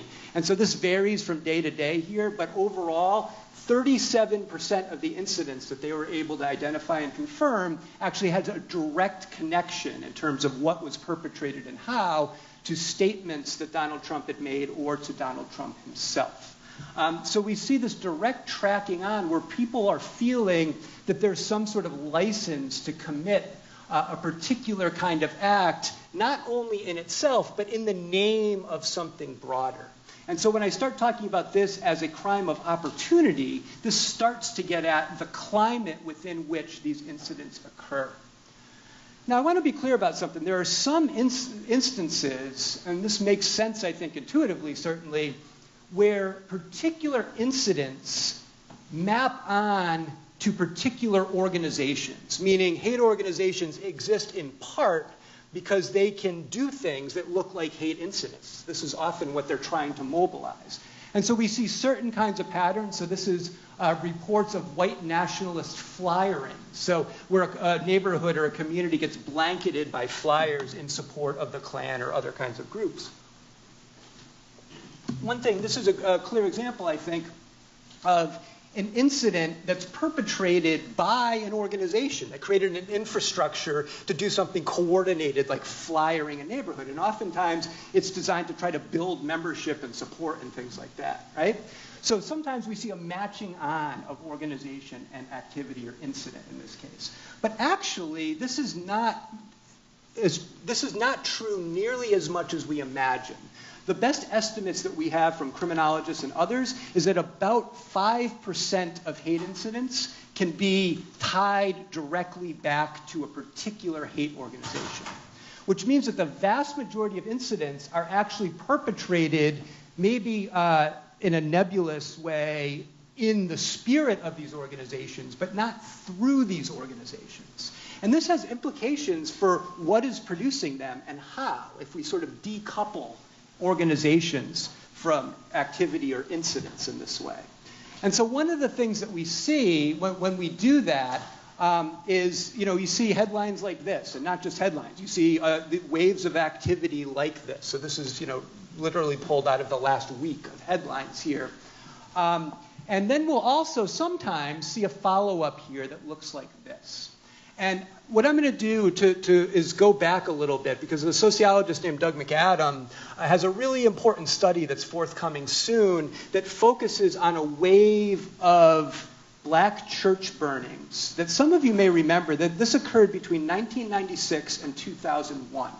There were more than 100 burnings of black churches during that period, most of which were in the South. And there were lots and lots of coverage of these as some sort of, somehow, at least loosely coordinated set of actions that were targeting black communities, and at least implicitly were coming out of this hate world in this case.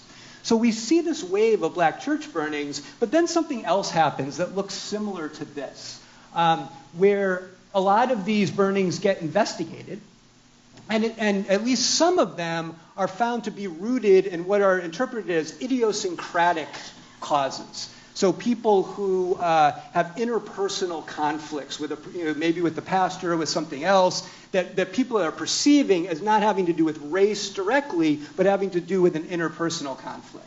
There are other cases that look like insurance fraud. You know, there are these motives that are seen as idiosyncratic. So you see a wave of headlines afterwards that try to debunk the quote-unquote liberal explanation that tries to root this in racism and say, oh, we're reading racism here when actually we're seeing something else. We're seeing just a collection of idiosyncratic events. So one of the things that McAdam shows that I think is really important is that we can, in a structural way, we have this deeper sense of patterned idiosyncrasy. He doesn't deny that there are a range of causes of these kinds of things, but what he tries to show is that when and where these church burnings occurred had a broader logic to them. It may be that the proximate cause was something that is quote-unquote idiosyncratic, but the environment within which that could happen, the way in which you could channel that sort of conflict to something destructive in this way, actually occurred in very specific places. And what he shows is that it's an interaction effect, really, between media coverage, which created a broad awareness that this could be an established means of addressing grievances, right? So this is what we usually think of as a copycat effect. Something ends up in the media, and people get it in their head, oh, this is something maybe I could do, too, as an outlet to whatever it is that I'm concerned with. But what that interacts with are places within which, or places that have an established pattern and history of racial conflict, right?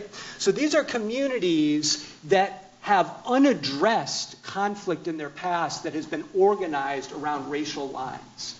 And why this becomes really important is that it roots these incidents in a broader logic, right? It roots it in the opportunity to act in this way as people recognize this as an established repertoire or part of a repertoire. But also that there is more of a license to do this in places where in some ways, historically at least, it is normative to act across racial lines, and especially targeting groups like African Americans in this sort of way, part of a longer lineage.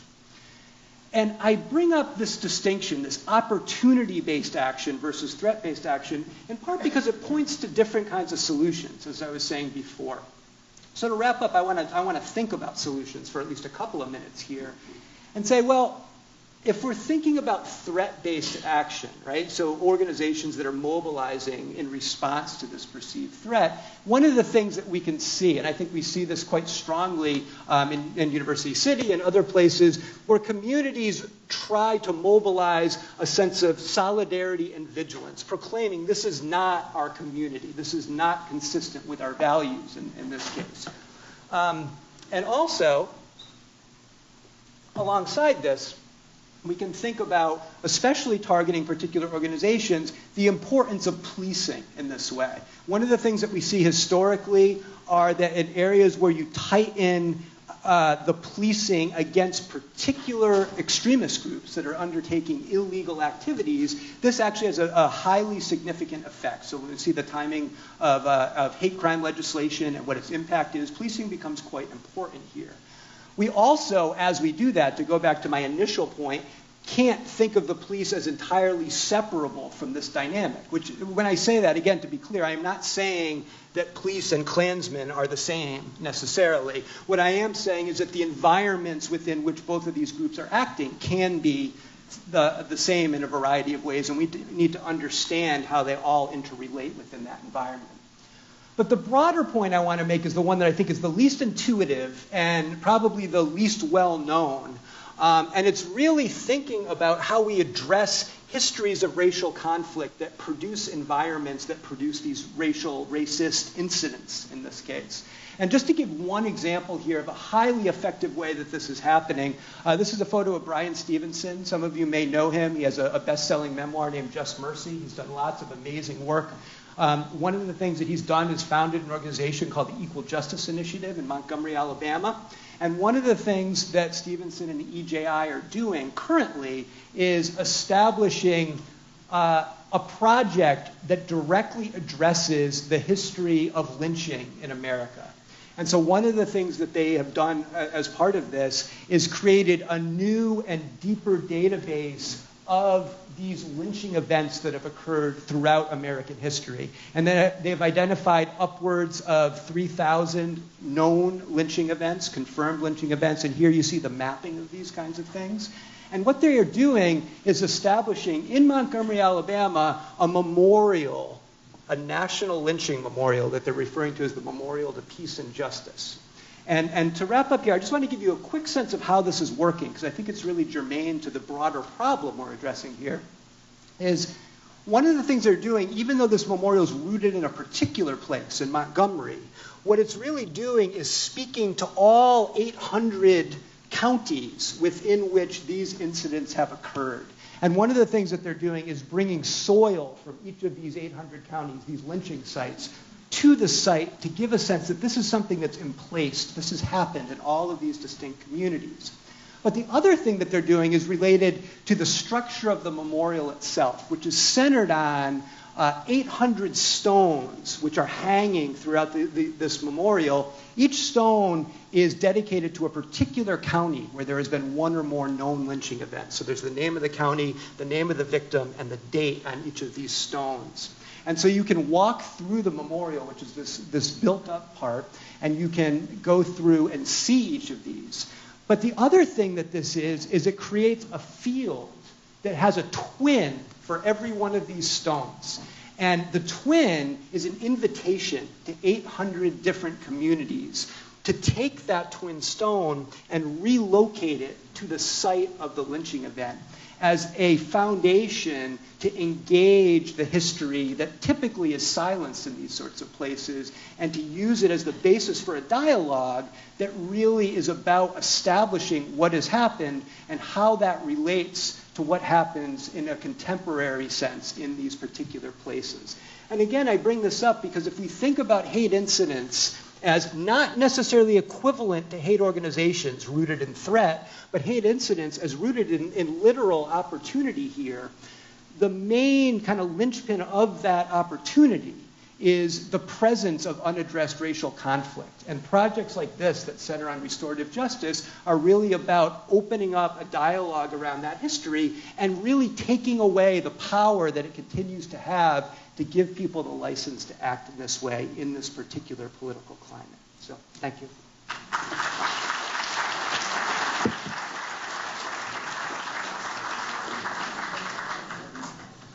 Thank you. These have been great. We're going to take an extremely short 5-minute break. There are some refreshments just outside, but we want to make sure there's enough time for Q&A at the end, so please come back in 5 minutes. Thanks. All right, so we're going to get started. We've opened some doors. I've heard from facilities that the air conditioning isn't working so well, so hopefully the doors will add some coolness. Our next speaker, we'll have 2 more speakers and then a Q&A session, so I hope you all stick around for that. Our next speaker is Betsy Sinclair. Dr. Sinclair is an associate professor of political science at Washington University. Her research interests are located in American politics and political methodology, with an emphasis on individual political behavior. She focuses on the social foundations of participatory democracy, the ways in which social networks influence voting, donating, choosing a candidate, or identifying with a particular party. Her other research interests are broadly defined as those involving voting and elections and range from evaluating the consequences of different voting technologies to developing techniques to draw additional causal inferences in randomized field experiments. Dr. Sinclair's work has been supported by grants from the National Science Foundation as well as many other federal agencies. She is the author of the book entitled The Social Citizen, which was the winner of the Commerer Award from the American Political Science Association. Her talk today is titled, quote, "It's largely a rigged system, voter confidence and the winner effect in 2016. Please welcome Dr. Sinclair. Thanks so much, you guys. It's really a privilege to be able to talk to so many interested members of the community today about politics. So the talk I'm going to give you today is about voter confidence. We've been interested in voter confidence ever since the 2000 election. And in this case, in this context for our country now, there's a really special thing that happened in 2016. In 2016, the Republican candidate Donald Trump made repeated, widely reported claims that the Democrats would rig the election. And these claims are first articulated in August of 2016. Trump's claims were a part of this narrative, repeated in many speeches and tweets, that polls, the media, and election administrations were rigged against him, and that crooked Hillary Clinton would do whatever was required to steal the election. So nationwide, polls began to ask about a rigged election in the fall and found that many Trump supporters accepted his view. And this was really alarming for people who studied democratic theory. Now, we actually already knew a lot about voter confidence. So in the United States, the Florida episode of 2000, in the presidential election, it motivated political scientists to take this question really seriously and to begin asking national samples about their confidence in vote counts. Using 18 national surveys, including several panel surveys that quizzed respondents before and after the election, Sanchez and Stewart demonstrate that there's a large winner-loser gap in voter confidence for the 2004, 2008, and 2012 elections. And they call this the winner effect. That is, if you vote for the winner, you tend to have more confidence in the electoral system. Right. So the common line of argument about individuals is that there's some kind of cognitive dissonance between candidate preferences and the election outcome, or the likely outcome, that influences individuals' view of the accuracy of vote counting. And then we come to the 2016 election, which raises this very new issue, because it's the first time we've ever seen such a political elite give so many messages about a rigged system. And it happens ahead of the election. So this doesn't have to do with being necessarily a winner. So the potentially strong effect of Trump's repeated emphasis on vote rigging, on attitudes, it could really affect the accuracy of vote counting and people's perceptions in general of their confidence in the election. Okay, so now the exciting part. So at WashU, we have this amazing resource. We run the American Panel Survey, which is a nationally representative survey of about 2,000 American adults. And we go into the field monthly and we ask their opinions on a range of political issues. And what's terrific about this study is we've been in the field for a long time. So going back to October of 2014, we've been asking people questions about their confidence in our electoral system. This is going to enable us to do something kind of new. So we're going to be able to look at opinions over time. We're going to be able to see then what's the effect of this Trump rhetoric on people's confidence in the election. What's the effect of what's the winner effect in terms of elections? We've been in the field since December of 2011, but we only started asking these vote confidence questions in October of 2014. Okay, so now I'm going to just take a moment here to remind you all that this is a social science talk, so we're going to learn a little bit here about how we do science. Okay, so the question you might have is, how do you know what I'm going to tell you is true? How do you know that's the election that changed people's opinion on voter confidence? Or how do you know that it's Trump's rhetoric that changed people's opinion on voter confidence? And I'm going to introduce to you a modeling strategy called difference in differences, which is a way that we can look at panel data, which is data over time, and try to infer that a particular event in time caused an outcome. So if you look at this figure, you might say, all right, let's look at the differences in the outcome at this later point in time, after some treatment had happened, for example, an election. You might say, well, let's look at these looks at the outcome for two different groups of people. We might think about Trump voters versus Clinton voters. But for the purpose of this example, let's just suppose we're looking at the outcome of grades in my current public opinion class. And I want to know whether or not there's a difference in terms of students who actually, in some previous point of time, we'll say, took the prerequisite for the class. Not all of the students have taken the prerequisite for the class. So I have two different groups of students. I have students who've taken the prerequisite and not. And as I move through time, I could say I'm going to give a lecture. I think some students will have understood the lecture better who took the prerequisite. Well, if I didn't know who had taken the prerequisite, and I only was looking at the difference in the lecture between the students who had and hadn't taken it, then I might see a bigger gap than actually existed. So to think about this in terms of political terms, I have to think about that difference that happened before the treatment occurred to understand then what the difference is afterwards. Okay, so here's my subsequent figure. So the difference isn't this big gap here. The difference isn't this difference between Y2 and Y4, because there was already a difference between Y1 and Y3. It's actually the case that the difference is between Y2 and that difference that was carried forward from the previous treatment period. Okay.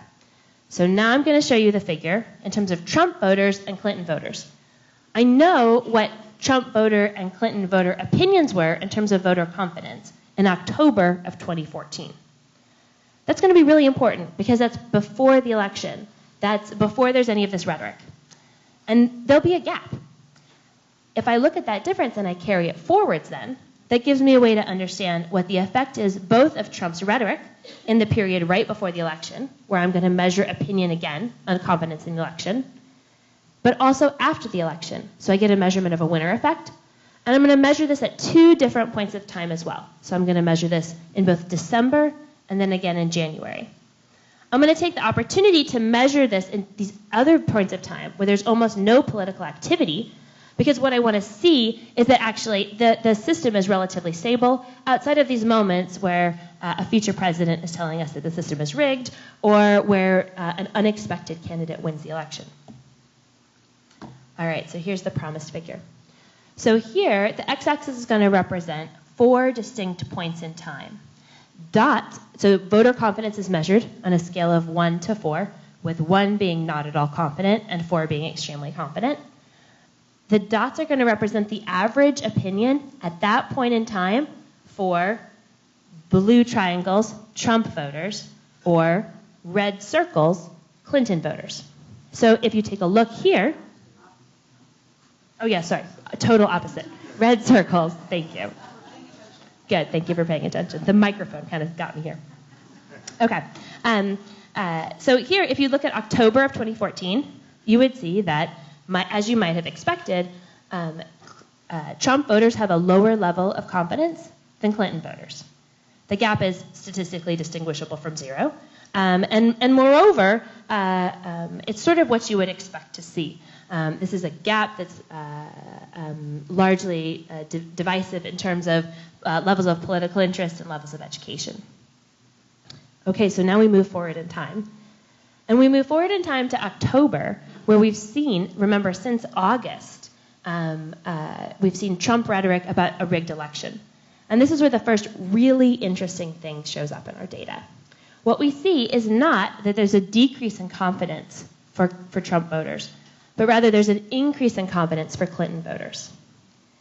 And what's so interesting about this is it's a pretty big effect, all right? So looking at this story, we would say, wow, this priming effect where Trump is making these statements, these statements are not being picked up by Trump voters. They're being picked up by Clinton voters, who are now reporting an increased level of confidence that their ballot will be counted as intended.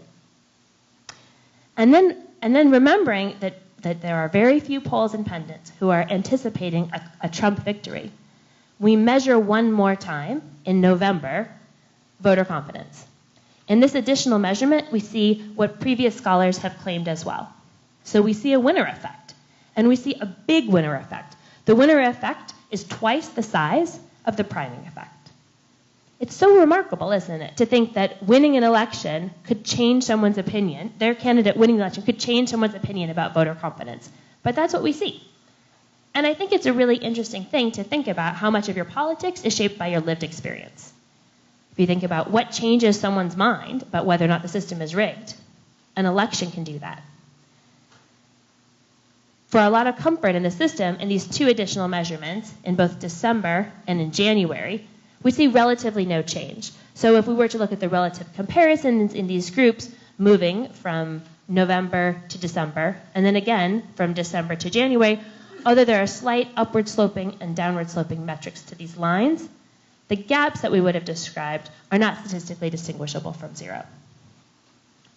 I find this somewhat reassuring, although you might say, okay, so maybe I found a terrific thing that came out of the election.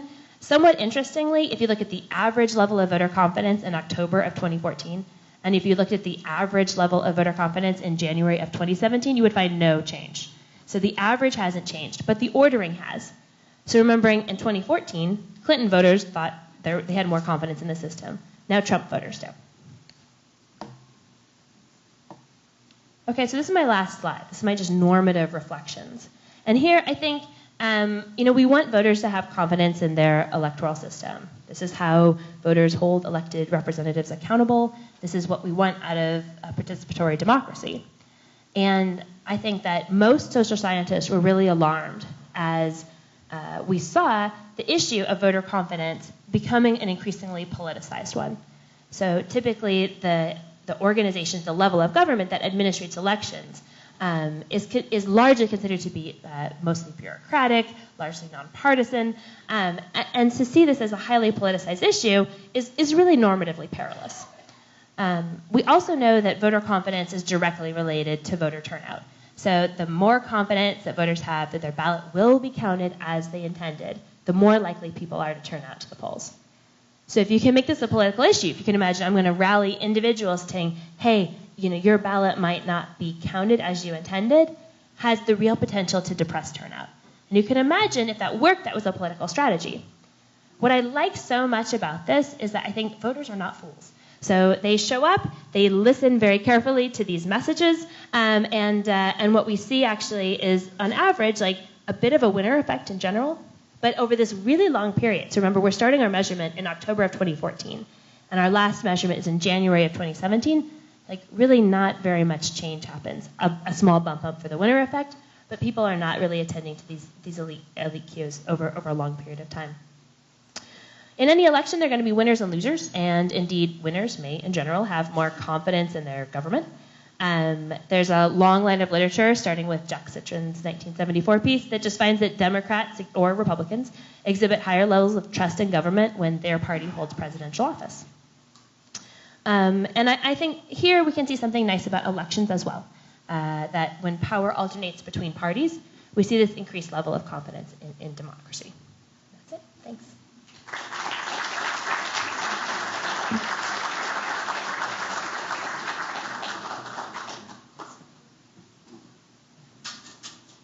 Right. Thank you, Dr. Sinclair. Our final speaker before our question and answer period is Steve Fazzari. Dr. Fazzari's research explores two main areas: the link between macroeconomic activity and finance, particularly the financial determinants of investment spending and the foundations of Keynesian macroeconomics. His perspectives on the causes and consequences of the Great Recession, the macroeconomic effects of rising income inequality, financial instability, deficit reduction, and capital gains taxation have been highlighted in the national and international press. Dr. Fazzari teaches macroeconomics at the undergraduate and PhD levels. He has received teaching awards from the Council of Student of Arts and Sciences, the Interfraternity Council, the Washington University Alumni Class of 1989, and the Graduate School of Arts and Sciences. Dr. Fazzari was particularly honored to receive the 2003 Missouri Governor's Award for Excellence in Teaching and a 2007 Distinguished Faculty Award from WashU. He was installed as the Bert A. and Jeanette L. Lynch Distinguished Professor of Economics in 2014, and he is now the Associate Director of the Wiedenbaum Center, and in the fall of 2014, he began an exciting new role as the inaugural chair of the new Department of Sociology at Washington University. His talk today is titled Economic Conditions in the American Middle Class, Will Trump Deliver? Please welcome Dr. Fazzari. Thank you. Thank you very much. This is a sport coat. So I just wanted you to know I brought it along, and I would have otherwise worn it, but it's really pretty. It's really pretty warm up here, so we'll just leave that to the side. Thanks for coming in and hearing this discussion today. Thanks for hanging out there for what is a pretty long symposium. So my job is to, as my friend Peter Castor says, bat cleanup, and talk a little bit about economics and how economics links to the Trump phenomenon and where we go from here, and will actually the policies that the president is talking about deliver for the voters that put him in office. So my wife is here today, and she will confirm, if you talk to her, that on November 9th, wasn't it? November, I sat in my lazy boy watching election returns come in, and I was surprised, to say the least. I think that was pretty clear, pretty much across the board. So this is quite a phenomenon, both actually Donald Trump winning the nomination, and even more so that he was elected president. What I want to do today is explore the economic basis of this ascendancy. A key theme in the campaign was economic stagnation, the idea about stolen jobs and to some extent slumping wages.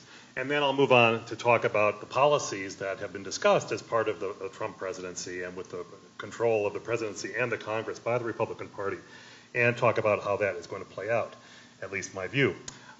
Here's the bottom line in case people are running off. Trump gets the economic symptoms right largely, that growth, in fact, has been disappointing. We've seen stagnant wages, we've seen job insecurity, and I'll provide a little evidence for that in a moment. That said, keeping on with this medical analogy, the diagnosis, I think, is largely wrong. Blaming trade and immigration is mostly misguided. There are a few parts of this that I think can be justified. But he's really missed, or the discussion has really missed the bigger issue, which goes back to my own research, and that's the housing bubble that started in the well, it depends on where you look at it, maybe the mid-1980s, but certainly the late 90s into the early 2000s, and how that collapsed in 2008. And we're still seeing the aftershocks from that really significant economic event. Because Trump misses the diagnosis of what's going on, I think mostly the policies that we're talking about are misguided, and as a result are not likely to deliver to the voters that put him in office. So it's a pretty strong claim to be making there, but hopefully I can show you some evidence and pull this together in the next few minutes.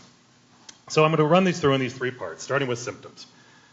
So you might be hearing, just before I jump into the numbers here, you might be hearing things about the fact that the unemployment rate is low, and in fact it is. The growth rate of the economy, not so great, but generally positive, and the Federal Reserve is raising interest rates. So there's this general sense that maybe the economy is doing pretty well. And there's also been some political rhetoric around this issue with, in particular, supporters of Clinton looking at the Obama job growth and saying things were pretty good during this period of time. Now, there's a lot of difficulty in making these kinds of measurements. There's a lot of timing issues in terms of where you start and where you stop, and there's this tendency to do things with presidential election or when a president takes office. That's not necessarily the right way to do things, and it can be quite misleading. If as it was the case with Barack Obama, he took office at a real low point, and then it's not surprising that job growth comes back dramatically during that period of time.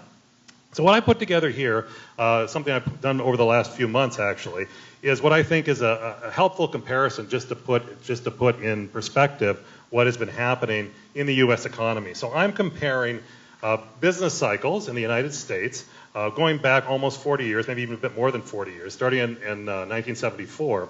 And I've emphasized that middle column there you see on the chart.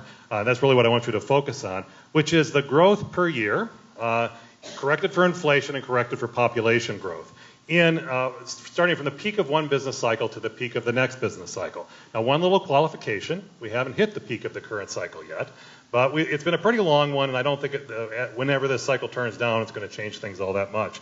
And as you see there, that in the late 1970s, we had 2.8% growth.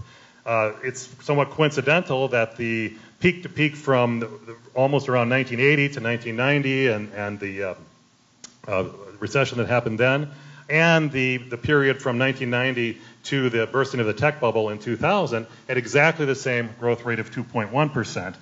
In the years usually associated with George W. Bush, from right before the time Bush took office until close to the end of his presidency, there was a significant drop, down to 1.4%.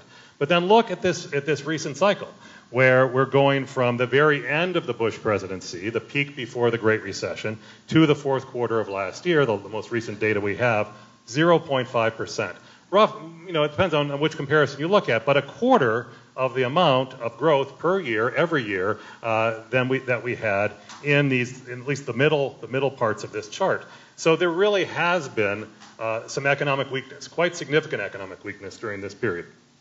Here's another measure to talk about stagnation, which is something pretty widely known, rising income inequality. So this is the share of income earned by the top 5% of the income distribution. And I've emphasized what's going on there. First off, an increase of roughly 16 percentage points. You see a pretty stable period from 1960 up to about 1980. And then there's some jigs and jags in the data, but a pretty strong upward trend that's more or less persistent all the way through. I believe this data set only goes through 2014 at this point. But 16 percentage points going to the top 5%. This is big. Remember, these shares have to add to one. So 16% going here is 16% not going to the rest. Also, for those of you who know these numbers, while I'm using the top 5% here because it links into some of the research that I'll show you in a minute, if you look at the top 1%, it's going to look very similar. A lot of that growth is in the top 1%, and maybe even a majority of that growth is in the top 1/10 of 1%. So there's this fanning out of inequality as time has gone on. So what are the implications? You have slow overall economic growth, which other things equal would imply a stagnant job market. Rising inequality plus slow growth means stagnant incomes over at least most of the income distribution. At the very top, things are going fine, but really probably anything below the 90th percentile has seen a fair amount of stagnation. And this is an economic basis. Donald Trump definitely linked into this particular issue, and I'm going to say especially because of this chart. So this is the share of total employment in the country in manufacturing. Now, if you've ever seen this, kind of a straight downward trend, this would look like it. That little bump there is World War II, and then after that, it's just been on a steady downward trend. Now, I heard a few kind of reactions when I put the data up there and something, but this is very well known.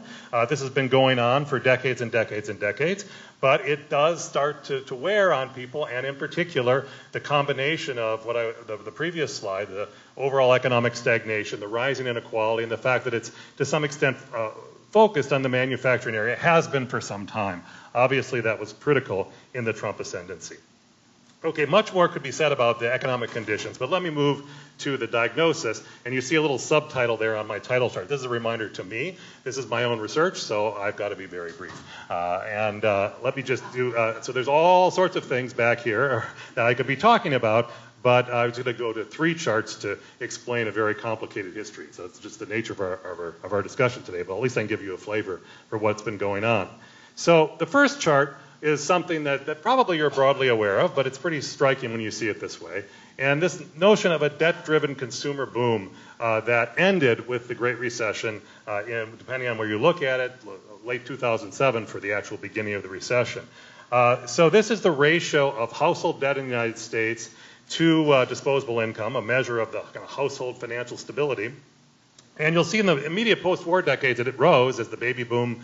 My parents, were buying homes and things like that. But then it stabilized in the 1960s, even into the 1970s, starting to rise in the 1980s. Consumers were borrowing more into the 90s, and really takes off like a hockey stick in the late 90s with the peak of the housing bubble. When you hit the Great Recession, the peak of this does my. I wonder where it does. Right here, then you do see quite a significant decline. So the borrowing stopped dramatically there. Just to point this out, the two lines are very similar, but the top one is from a special data set my co-author and I have been working on to measure household income as what is the cash flow they actually have rather than a lot of things the government attributes to households, which makes the trends even more severe. So the takeaway here is that for a long time American household finances were pretty stable, but they deteriorated dramatically.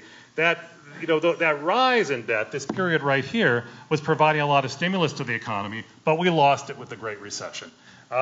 Here's another way of looking at this that links to the inequality part.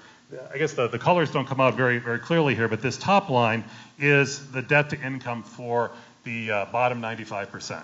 The bottom line being the top 5%. And you see the growth that really is concentrated outside of the highest income group, outside of the group that's doing just fine. So we have this greater precariousness of the middle class as we move forward. So this is maybe the most complicated chart I'll show you today. So let me explain it, just to give you the sense of really what my diagnosis is.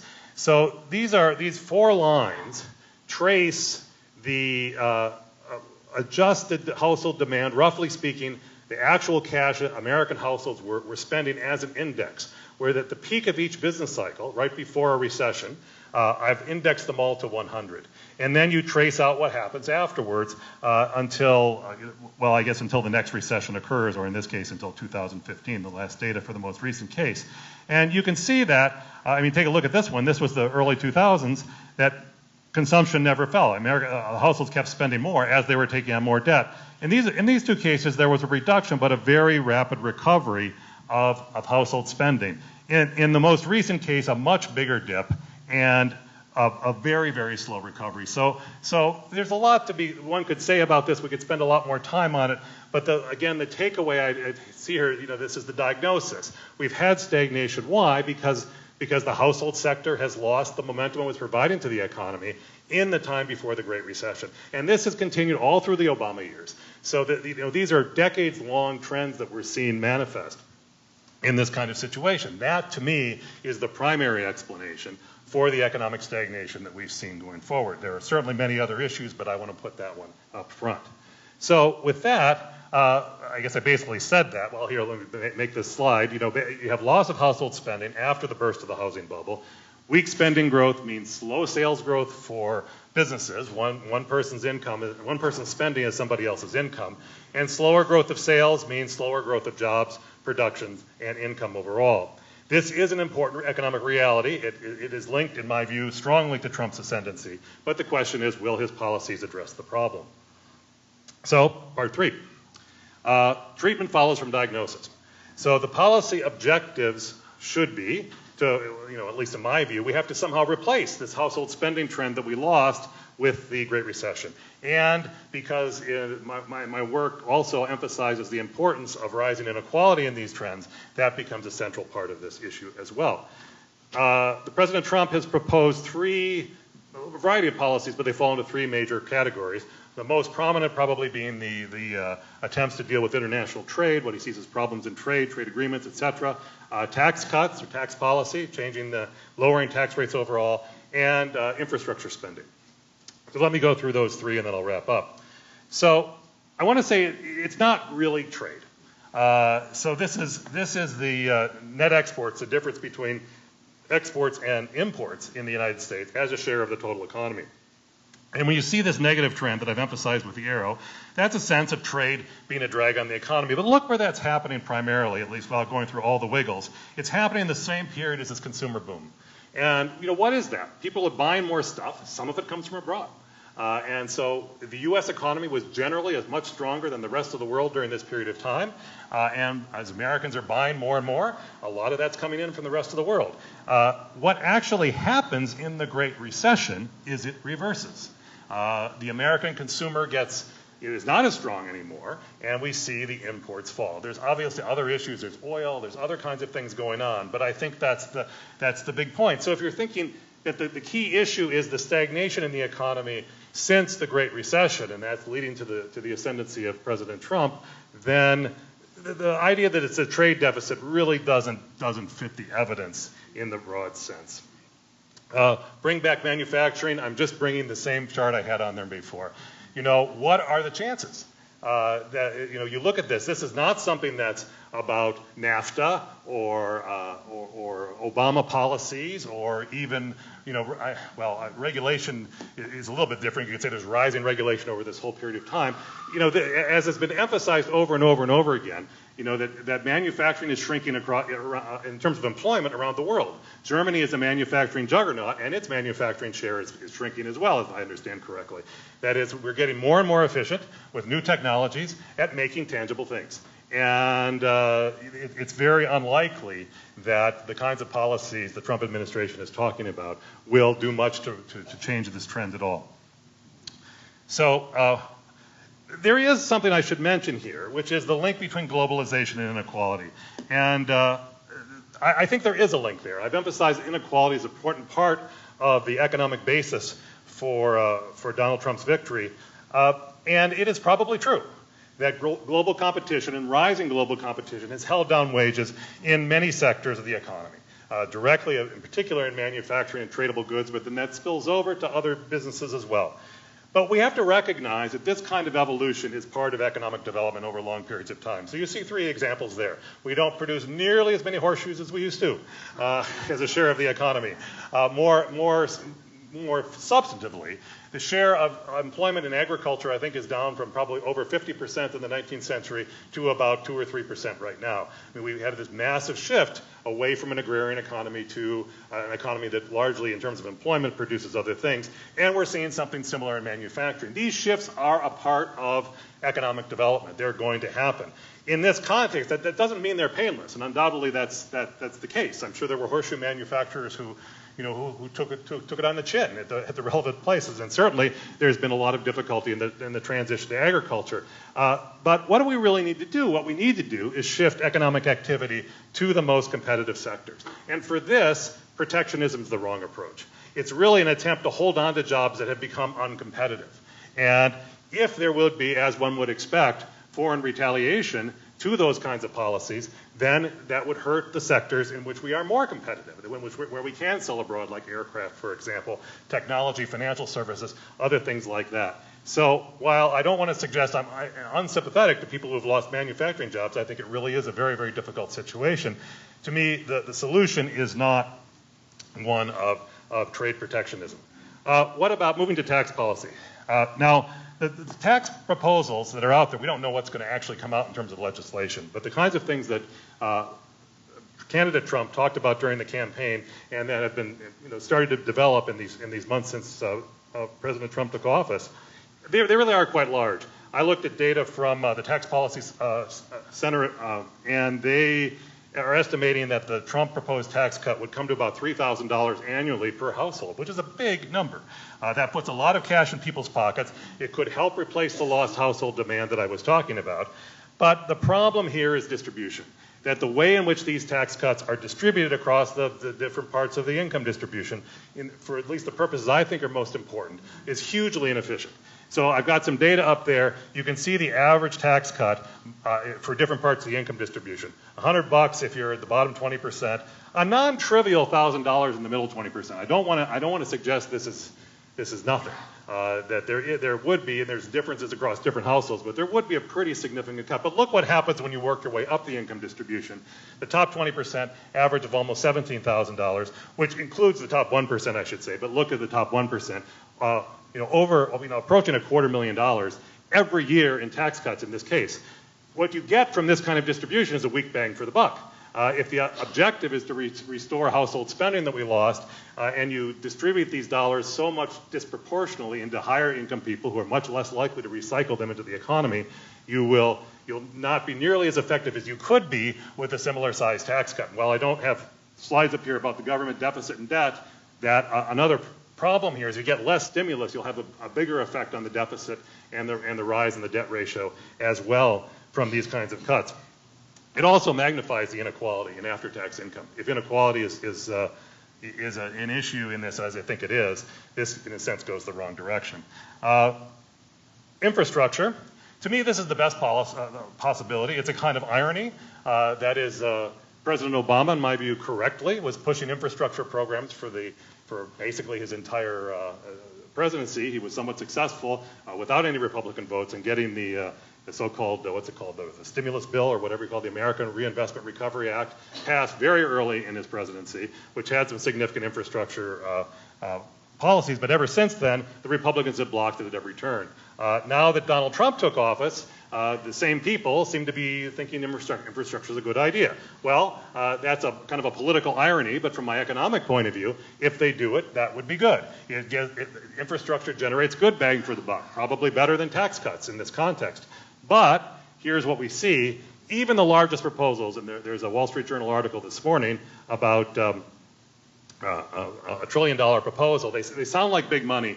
But if you look over the time they're talking about, it's really not all that significant compared to the gaps I showed you in some of the earlier charts.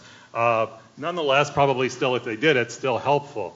I do think there will be resistance in the Republican Congress. I don't think you're likely to see this size of a program actually go through. There's still a lot of resistance to this idea in principle, even though the party alliances have changed in the White House. And somewhat disturbing are signals that the kinds of programs people are talking about may have this kind of crony capitalism aspect. That rather than talking about basically new public works kinds of things that we, I think, desperately need in this country and the economy needs, we're talking about subsidies for various kinds of private investment. It's not clear that's new, that will be new activity.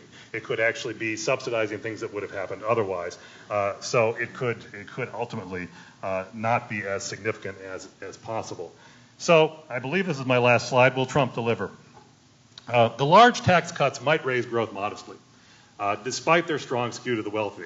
For the same size of tax cut, I believe it could be done much better. It will not raise growth to 3 to 4% range. This would basically require raising economic growth by, well, depending on on which part of that range you look, at least around 2 percentage points a year. My guess is that this might be lucky to get 0.5 percentage point a year. But that's not trivial, so one has to recognize that.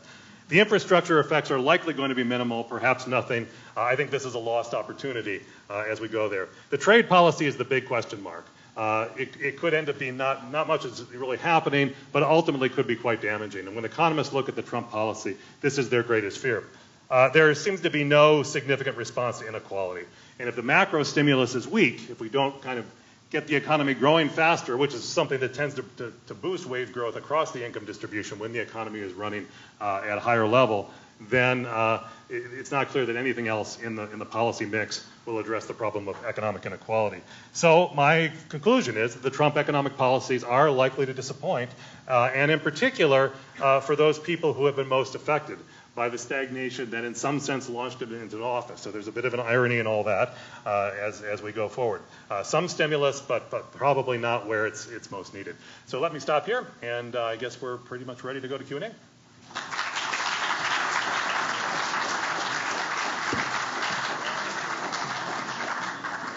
If I could have all the speakers get on stage. That's what those chairs are finally going to be used.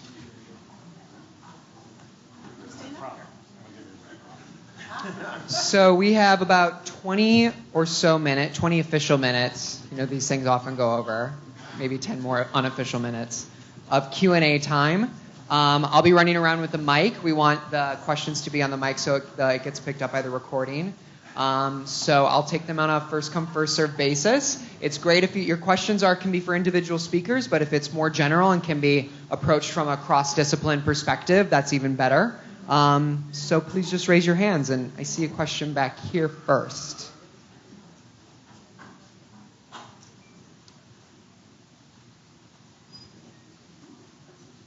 Thank you all very much, first of all.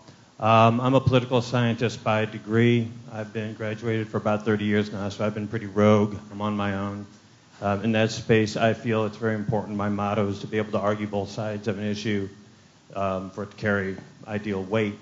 I have a daughter who is daughter of alumni here, so I come here sort of checking what I call the balance of the dryer load. As I've been talking to people politically over the past certainly year and a half or so, it's very rare for me to find somebody who doesn't sound like the basket just going bam, bam, bam, bam, bam. My father being one of them. And my sense is that those folks are so loaded to one side of the basket that it's almost annoying for me to listen to. And I don't suggest that's happening here, but I'm going to hold what I heard here today sort of to that standard. In my broad learning, I heard a great phrase that we could use a lot less political correctness and a lot more emotional correctness. That would speak to the ability for people to sit across from each other and discuss differing opinions without getting toxic with each other and all that type of thing. So I have two questions, one for Dr. Lambert, one for Dr. Cunningham, and I'm going to do Dr. Cunningham first. It's a little more windy, pardon me. I have a book on the shelf in my library. It's called Polish Atrocities Against the German Minority. It was written in 1937 or 38 by the German Ministry of Information, which allowed them to grease the pan and, in their own documentation, legitimize their movement on Poland. You know, the swastika in the background of one of the slides that you opened up with, we really, I don't think, know what color hand that was painted by. And I think that it has been demonstrated, and I know certainly in one case, a church in the South that had the Trump thing on the side was found to be one of the parishioners that are doing this and that.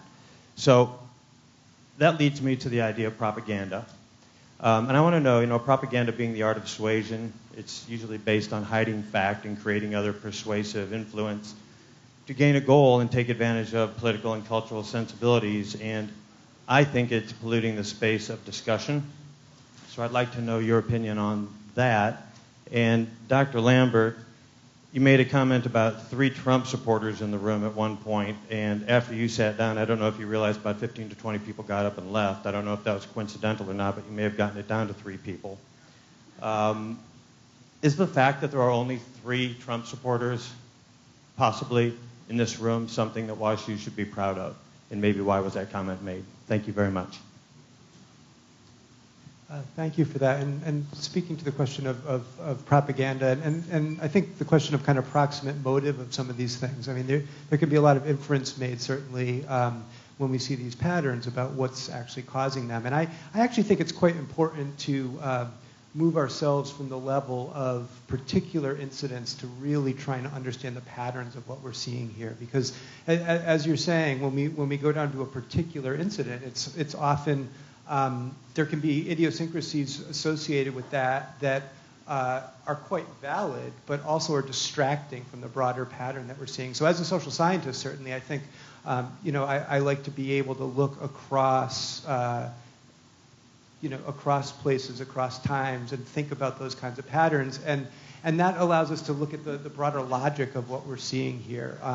And that doesn't preclude the power of anecdote, et cetera, especially when we're talking about these conversations that you'd like to be having. But I think if we're going to situate any particular story, we have to understand it in the broader pattern. So I would just highlight that as one way to engage with the issue of propaganda here.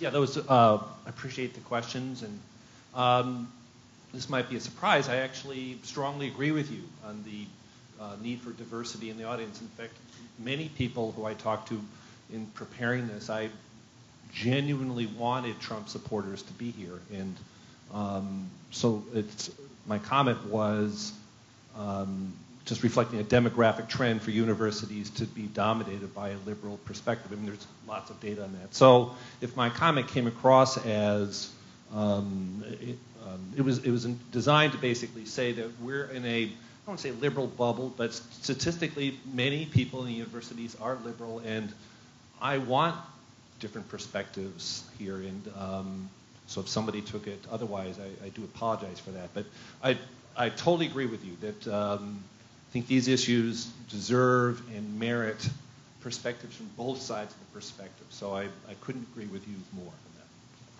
So we have a question right back here.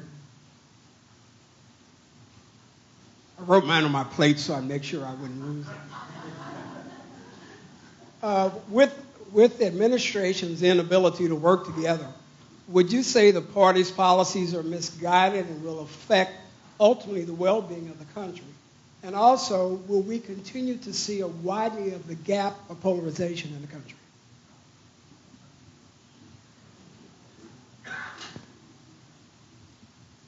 So it's a big question, obviously. I can link into some of the things I just shared with you in the last few minutes, in that, at least at the economic dimension, the policies pursued are ones that start from the idea that, in particular on tax policy, that lower tax rates will stimulate entrepreneurial activity, will kind of lead to a blossoming of growth. There isn't a lot of evidence to support that. I didn't have the time to kind of do the different stories. I thought I would try to keep my storyline to the perspectives that my own research has pointed to. But there is a rationale for these kinds of things. But the result is, and some people think this is the way it has to be, that if you're talking about tax cuts, well, who pays the taxes? The wealthy pay the taxes in some respects. And so there are higher tax rates. If you cut tax rates in some sense across the board, you're going to see the wealthy benefit more. And so that is, I don't think anybody's really denying that that's true. It's a question of maybe the debates are more about what the implications are going to be there. At least from my point of view, and my panelists can join you, I'll just respond quickly. I don't see anything. We have the data. We have the data that inequality has been rising in the United States since about 1980. And it's not just in the U.S., it's other countries, but the U.S. the U.S. and Britain may be the ones that are where it's most significant. And there really doesn't seem to be anything in the policy direction to address that issue. So there's no real reason to think the trend will reverse at this point. I want to add something to the issue of polarization, which I think actually takes two forms. There is a measure of political polarization among American voters. You probably know more about that than I do. But also, much of our understanding of that is refracted through the way we see political leaders behaving. And not only does it appear that the leaders of the two major parties seem more polarized, but I want to suggest something else that I think amplifies that. First of all, the two major party candidates in the last election, who seem to be polarizing figures, but also one of the reasons for it actually is the degree to which both of the two major parties are fragmented. The comparison everyone always makes is a generation ago, the parties could more effectively collaborate. Now, I remember a lot of people I knew who didn't like that. They said, our party shouldn't be collaborating.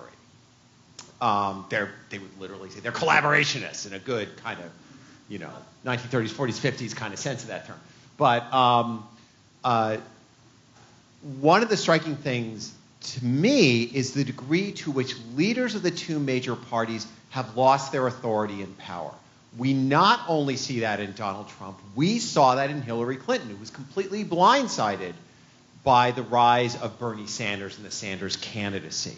And both the ability of Donald Trump to secure a nomination against all those other candidates, the ability of Bernie Sanders to be such an effective campaigner, which was really surprising. When he was going to announce his campaign, I remember seeing an interview with him, and someone said, "So are you saying you're running for president?" And he said, "Pardon me for this. I'm not saying that right now." But then, of course, then he was. So it was sort of this kind of weird way he kind of backed into it. So both of them were very effective campaigners. But they're also operating at a time when both of the two major parties are not only perhaps more polarized in their leadership, but are incapable of collaborating because they are so internally disorganized. Their leadership is unable to bring their membership just within Congress to do what they want in a way that those parties had been able to do so in the more recent past. There are times when this has happened before, but that's also one of the striking factors, which I think is often why people believe that I do believe we live in an era of political polarization, but the sense of it, I think, is amplified by what is a kind of related issue, which is the collapse of the power of party leadership and other forms of institutional authority. I don't mean to just force you to comment, but talk about polarization. All right, so you get a little preview here. So the American National Election Study is a survey that's been in the field for many decades. And in 1972, which is the first year that the American National Election Study asked people to locate themselves ideologically on a 1 to 7 point scale, the average Republican and the average Democrat was only separated by about 0.2 on that scale. And if you look at the same data in 2008, that separation has increased to well over 2 points. So yeah, there's a lot more ideological thought, I think, that goes into what's happened here. There's some debate as to the underlying premise for why that's happened. And I think one line of thought goes, elites have polarized, but the distribution of opinion in the American populace has remained relatively constant. If, for example, you looked at the distribution of abortion opinions over this time period, you would find that it's relatively unimodal and fairly constant over the last 30 and 40 years. That said, I think we see these hints that we are in a time of increasing polarization. So we see evidence of increasing partisan stereotyping. We see lifestyle differences separating. So if you were to look at the host of traits that you would imagine are orthogonal to politics. What's your favorite kind of truck? Who's your favorite superhero? What kind of ice cream do you like? What kind of beer do you drink? What kind of music do you listen to? Do you like golden retrievers? Those kinds of questions, you think, these have nothing to do with politics. We're increasingly seeing ideological sorting happening on these dimensions as well. And I think that's the big concern for our era is with the loss of common ground, it becomes hard to have those kinds of political conversations. I see all of them with the ice cream one. So which one is the ice cream one? Democrats like chocolate. Next question. I thought I saw one in this middle here. Was earlier. Yep. This is primarily for you, Dr. Fazzari, but an observation. I'd like to see that first chart, that first graph you showed, if you went from trough to trough rather than boom to boom, to see how the statistics look. The numbers. And then from trough. Okay. And then the real question, though, is when we talk about household demand. It seems to me this is another area where Trump's policies would be counterproductive in that young families are the ones who create the most demand. They need to buy things. People my age, we're not buying so much anymore. As a population, we're aging. We need immigrants. So. Thank you for those questions. Trough to trough data, I haven't done it so much. I think part of the logic of peak to peak, when I say I haven't done it, nor do economists typically do it, in fact, I don't know anybody that's ever done it, is this notion that the economy, the peaks kind of represent the potential of the economy. We can't produce more than we can produce. And so if we're looking at what is the underlying potential, when the economy is functioning well, then we have this sense of recessions and times when when we're falling away and we try to bring it back. So I guess I would defend the peak to peak. Now, one factor in this, though, which might be the intuition behind your comment, is that part of the reason that the recent expansion looks so weak with that measure is because the recession was so deep.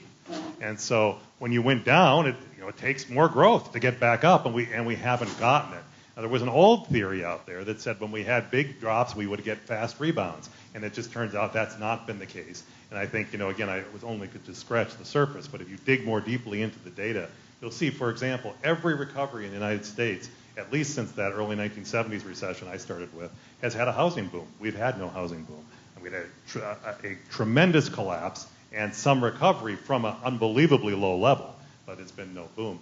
So it's despite excessively, or not, well, some people would say excessively, low interest rates during this period. So that's the issue. Now I rambled on so much. Like, what was the second question? The second part of the question was the effect of demographics. Oh, demographics. Yes, that's a very good point.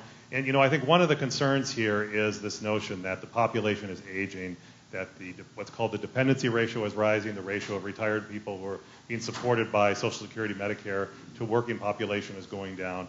And that really, in that sense, I think almost any conventional theory of economic growth, and I'm thinking also of the first comment about balance here, if anything even more so on the economic side, on the more conservative side, would say that faster population growth could help stimulate the economy, and in a world where birth rates are falling in all the developed countries, that immigration could be an economic benefit. So that really goes the wrong direction in that sense. We have time for a few more questions. There was one right back here. Keep them brief, please. With regard to deregulation, several of you, I think, might be able to offer some perspectives in terms of fear and anger, and because there's a different set of opportunity, different set of rules for the embedded institutions of opportunity that we now have. Different presenters, and also, at least certainly throughout, for the financial institutions, what impacts might there be from financial deregulation? Well, there's a big question. Maybe we should have another symposium. Impacts of financial deregulation. Not an area where I consider myself a huge expert, but I actually am a former colleague. Some of the people of a certain age might remember the name Hyman Minsky, a distinguished Washington University professor, a world leader here from the middle 1960s until he retired around 1990, and a mentor of mine in my early career. And Minsky talked about financial instability, and his basic argument was it's inherent in modern capitalism, and regulation can try to contain it, but it could never eliminate it. So my simple prediction is to follow Minsky and say, we're going to see other financial crises come about. My sense is that this most recent one was so significant that there in some ways was more cleansing. I mean, these crises are incredibly difficult and tough to take, and often have very significant impacts on many people. But they do cleanse out excessively risky and speculative financial positions. And this most recent one did that. So actually, I don't see that kind of thing bubbling up right now. I also think that the kind of whole mechanism that was created to deal with this, Dodd-Frank largely, was. I understand where they were coming from, but to some extent they were probably fighting the war that had just been lost, as opposed to where we were going to be going forward. So let me not ramble too much about this, but in the short term, I don't think this is going to be a real significant issue one way or another. Obviously, the banking industry would love to see its various channels of profitability return, and they'll push for this, and my guess is they'll probably get it. But I don't think the result of that will be a financial crisis, in the next few years. We have time for two more questions, and I saw two hands up here, so we'll do it over here. First, you, then you. In some respects, I'd like to see a complimentary seminar having to do with issues outside the box.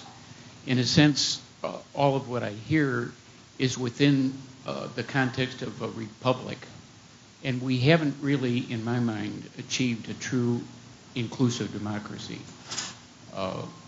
And I think that's the issue, that until we have a social, economic, political, cultural democracy, we will be dealing with these kinds of issues because there'll always be unequals rather than equals working together. In the light of that, in globalization, I'm thinking of the kind of imagining that Buckminster Fuller did, and bring some laughs about. But I think with the technology available, we indeed could manage the planet in a way that would be beyond our expectations, even all these expectations that are here by voters and so forth, if we simply readdressed and looked differently at how this can be structured.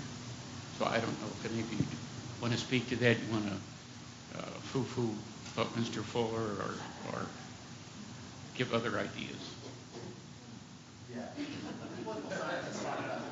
Okay, so I think it's a really interesting question to think about. Essentially, questions like, how do we make the world a better place? And I think one of the things that we see that's really interesting in survey data and is sort of rewarding, there are two really interesting things I think to think about. And one touches on this experience of voter confidence. People are affected by their lived experience. They change their mind, no matter what the pundits are saying. And we've seen that in other data as well. So in perhaps some of the most interesting findings, one of the things we see where people have big shifts in their opinion on climate change is based upon deviations from the historical averages in their local weather. This is a larger effect than their partisan identity. So you can say, like, people change their mind based upon their lived experiences. So my answer to the gentleman on polarization, I think, comes here as well. Like, we get a lot of purchase from conversations with others. And I think that's one way to really make it a more inclusive democracy. Right. Thanks. All really interesting talks. Two quick questions. The first one for Peter. I'm a little skeptical of your just approach here. So, sure, in some sense, we can say something similar about every president and every campaign, but certainly there has to be, at least on my view, a point between, when the degree of difference is so great, we're talking about something different in kind. So the idea that every campaign has advertised, right? So George Washington has portraits painted of him that don't quite accurately reflect how he looks, seems like importantly really different and isn't super helpful to put on the same continuum as other kinds of campaigning. So that was question one. And then secondly, I was wondering if Professor Cunningham and Professor Lambert, I was thinking of your talks in together because I was initially a little skeptical, and I know you were going quick, so you probably didn't mean this to the hilt, but the idea that so sort of anger motivates action and fear not non-action. I was sort of skeptical that fear is always doing that, and maybe you didn't mean it that strongly, but then your talk sort of suggests that anxiety motivates one kind of action, and then we can point to something else that motivates a different kind of action. So I guess the question is sort of, could you say a little more about that? Like, can we say more about the kinds of things that fear leads us to do versus the kinds of things that anxiety versus the kind of things that anger leads us to do, because they might be importantly different too.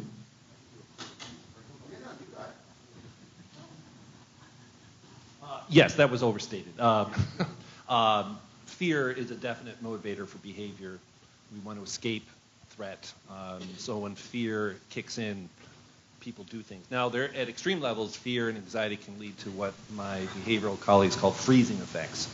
So I guess a more careful way of saying this, in the context of voting participation and political participation, the data are pretty clear that anger is a better predictor of that. In fact, in one of the slides I have, the effect of fear is actually anxiety is slightly in the negative direction. But no, there's no question fear and anger are for action, but in different types of action. I would say in anger, it's about rectifying and fixing something, an injustice. Something's wrong. And I would say, tell my students and other people that for a lot of Democrats or Clinton supporters, the wrong person got elected. I mean, from their perspective. I mean, the wrong person was elected, and I think in the midterm elections that could lead to some backlash. That's not an original idea, but sure, anger and fear for action, different types of behavior. I would say in social movement scholarship in particular, there's a very tangled relationship to emotion in a lot of ways. So thinking about fear and anger, I mean, certainly the idea of motivating action is at the core of any sort of idea of anything that's collective in terms of political mobilization.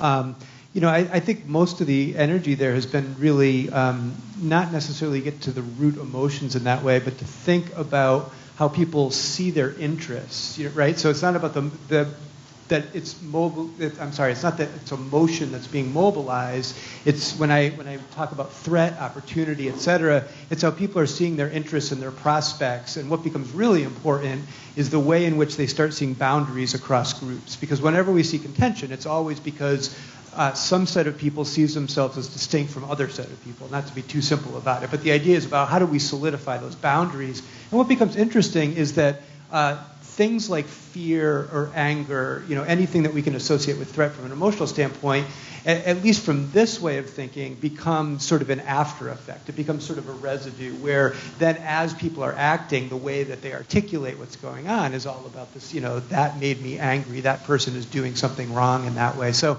it's more, I think, a difference in emphasis, but I think a point of significant overlap there. But I think the underlying question about what's actually motivating these kinds of actions becomes incredibly important. So when I saw it was you, Matt, I knew it would be a good question. And this takes me back to the last summer when you were at a seminar together and you always push me. So I wanted to think about this for a moment. And I get your point, and this is one of the challenges people often face, which is you do get to a point when similarities are so slim as to be non-existent. My starting point in thinking about this, and my starting point for what I said, is there are a lot of things Trump has done which other candidates and presidents have not. And I take that as given. And I assume that's what everyone here knows. And the interesting thing will be 20, 30 years from now, whether those become the patterns for what presidents do. Are they going to, for example, be sending personal communications to the country? Are they going to be speaking in ways that he does? Are we going to have more candidates who have no background in serving in government institutions? Even Zachary Taylor, I mentioned, but he had been a serving officer in the Army for many years. And that'll be an interesting question to see. So there are a lot of things he's done that other presidents have not. But this big question people have asked is, how do we make sense of this? Is there anything in this that has any relation? The thing I kept hearing was, there's no connection between Donald Trump and anything we have seen before in the presidency. Think about how often we hear that. And in some cases, it's absolutely true. And then there were these areas where what he was doing seemed to, first of all, the continuities are difficult to see because it's so ramped up. And then the other thing is, if this guy who seems to set out to do things so differently, whether you like him or not, that's in fact what many people love about him. It's what some people hate about him. But it's often what they're responding to, is that he hasn't done things the way that prior presidential candidates and presidents have done. So when he then does things that we've seen before, to me, that's when it gets interesting. Why would someone who is now trying to reimagine the presidency in really contrarian ways, why would he do things and say things that his predecessors have done in maybe slightly different ways, maybe in more muted ways? To me, that's really the interesting question. It's the thing that sort of connects all of us here, because the answers reside partly in political institutions, partly in political behavior, and partly in political culture, which is this more diffuse area that involves psychology and belief systems and past experience and what Americans grow up learning about the institution of the presidency. That's why I really liked your question, because it gets to, again, this fundamental challenge that everyone faces, whether they like Trump or not, which is trying to locate this presidency and this person within our nation's current environment, but also sort of seeing it both looking back in time and trying to imagine its future. So, did I get the last one? I'm just happy. And I love where it's gone. Great. Thank you. Please welcome and thank our group of speakers. It's been an incredible symposium. Thank you for being engaged and coming to WashU today and for sticking it out with us, and thank you.